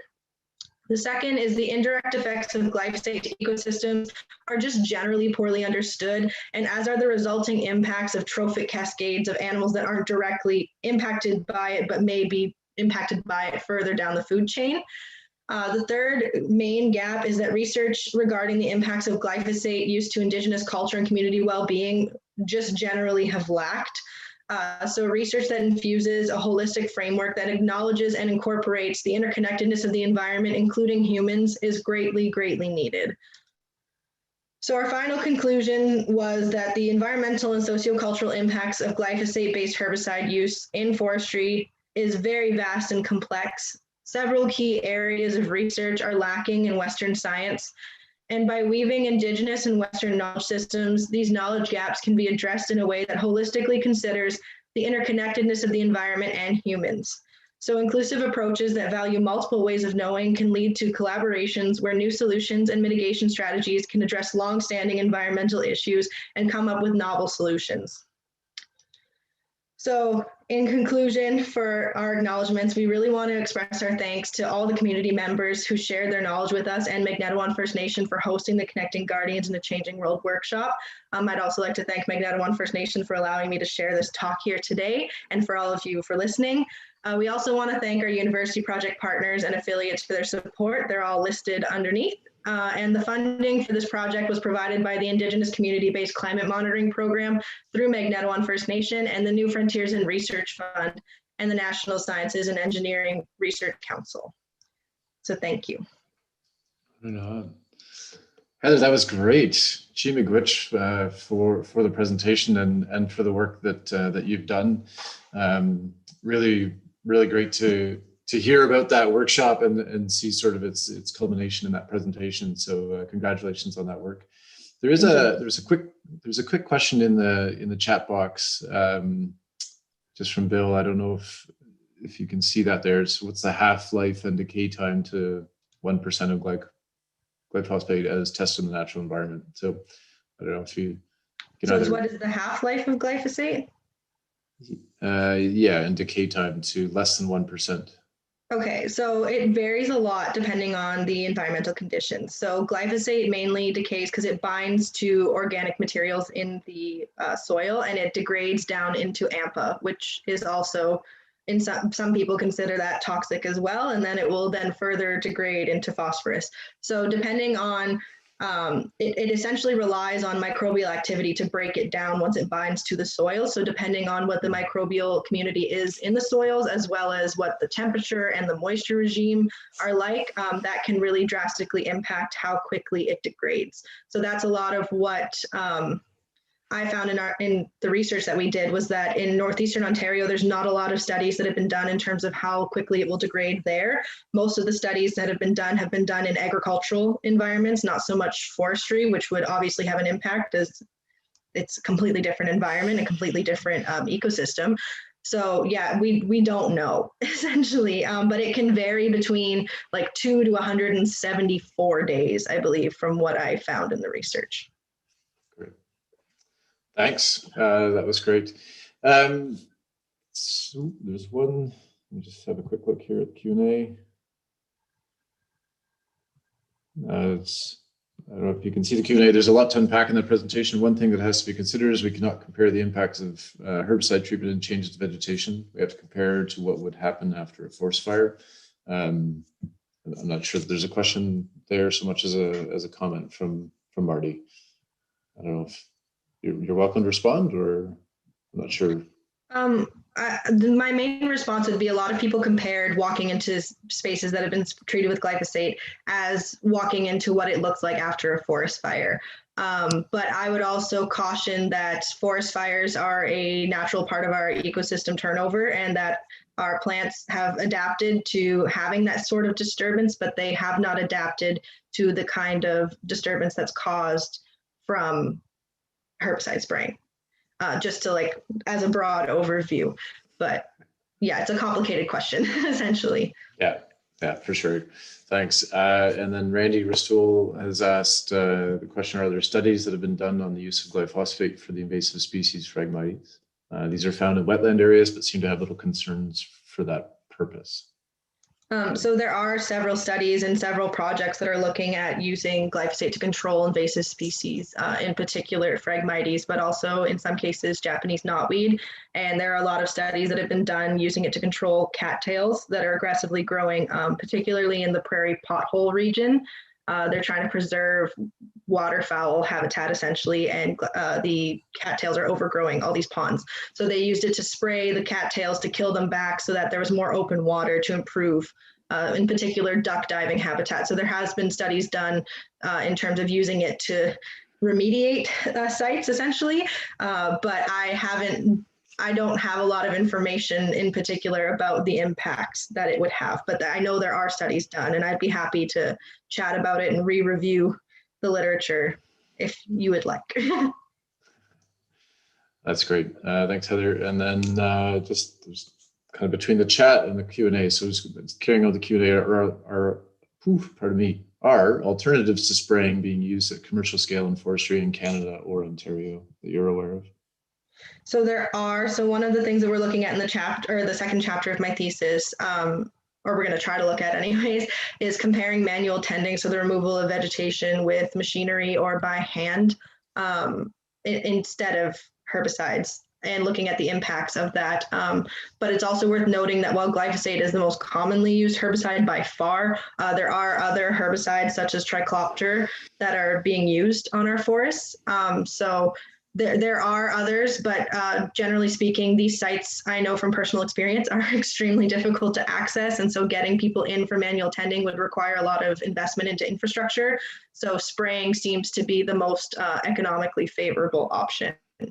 But it's only if we can provide any evidence that it is devastating the environment that you could potentially get them to balance the value of economy and ecology, which, as I said, was a huge factor that participants brought up in terms of their concerns. Perfect. So have the elders noted changes to traditional hunting areas pre and post glyphosate spraying? So yes, they did. I don't have any particular quotes on hand right now, but one of the main concerns is especially in terms of ungulates. So as many of you probably know, moose really like all these aspen and alder and all these deciduous trees that come up when an area is disturbed. So that's why they really like clear-cut sites, and they really like sites a year or two after there's been a fire. But the whole purpose of spraying glyphosate is to eliminate these species. So there's concerns in terms of not only the toxicity to ungulates, but also just altering the habitats that are available through spraying. So that has been a concern, but there's also people, there was a couple quotes about trappers, and they said after a couple of years after spraying, there's no animals on the trap line. So there definitely is concerns, but I don't have any. If you'd like to chat with me after, you can feel free. But I don't have anything on hand right now, but there were concerns. For sure. Thanks. I think at this point there's Marty has a number of questions or comments that he actually has, and I think if it's all right, then I might encourage him to reach out to you by email and to carry on that conversation about those aspects, just because we're running short on time. So for sure. Thanks again, Heather. I really appreciate again, the presentation and the knowledge braiding that you've done through this work. It's such a great example to follow up with what Dr. Pop was able to share with us yesterday. So Chi Miigwech to you for your work, and again, congratulations on such good work. Thank you. This formally wraps up the Community Nominated Priority Places session for the Maglands Conference, Magna Lands Conference. Excuse me, and thank you to everybody on the call for having the patience to stay with us. Was tracking the participant list, and it didn't seem to go down despite us carrying over time. So look forward to you joining us tomorrow if you want to further the conversations. And again, as we said earlier, if you have any questions about the community nominated priority places or wish to engage in more of a conversation or dialogue about it, by all means reach out to any of the presenters today or us, and we can help you connect with some of the partners on the coast. Alana is going to follow up with just a bit for tomorrow. And again, Alana, thanks to you and the Magneto team for giving us the space for the for discussions about this initiative. Chi Miigwech. Certainly. Miigwech, Greg, and Miigwech to the presenters today. That was really incredible to see all the work that's being done in the area. I also want to give a special thank you again to Christine and Hilton for opening this day in a good way.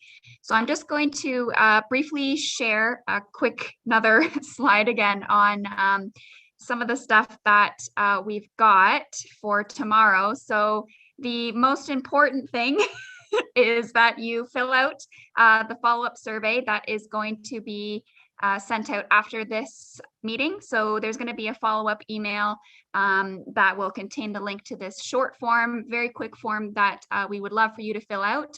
That will also help us to determine some of the questions for the panelists tomorrow. So it already prompted me here. So just a few details about the meeting. I think it might be because I've got it. I might just have to do it like this. So just a few details about the meeting tomorrow. So instead of a Zoom webinar format, it is going to be a Zoom meeting. So this is what's going to allow us to have breakout rooms and have a bit more opportunity to see some of your wonderful faces and get to meet you. Because it's a Zoom meeting, there is going to be a separate link emailed to all the participants and registrants of today, even if you did indicate that you were not able to attend. It's just in case if you changed your mind or would like it to share with anyone last minute. So that link to the Zoom meeting will be sent out in the follow-up email later this afternoon. So please keep an eye out for that. The day is going to consist of a short question period for some of the panelists, again, based off of the responses to the follow-up form being released today. So we strongly encourage that you fill out that form sometime this afternoon or this evening so that we can compile some of your questions. So afterwards, there's going to be a breakout room session. So as you can see, there are some already laid out and designated breakout rooms with some of the individuals that you would have met over the last 2 days who will be joining us and facilitating some of those discussions. And again, it's meant to be a very informal kind of coffee talk chat just to get to know each other. And yeah, we also will be closing the day. We have the privilege of having Danielle from Shawanaga First Nation and Rodney from Temiskaming First Nation, who will be joining us to close the conference in a good way. So we look forward to seeing you tomorrow. All instructions on how to use the breakout rooms, we will go over that tomorrow. So no worries if you have not used that kind of format before. Other than that, look forward to that email that will be sent out shortly. And Chi Miigwech, for those of you who joined us today and have joined us for the last 2 days, we hope to see you tomorrow. And with that, we hope you will enjoy the rest of this beautiful day. Pamapi.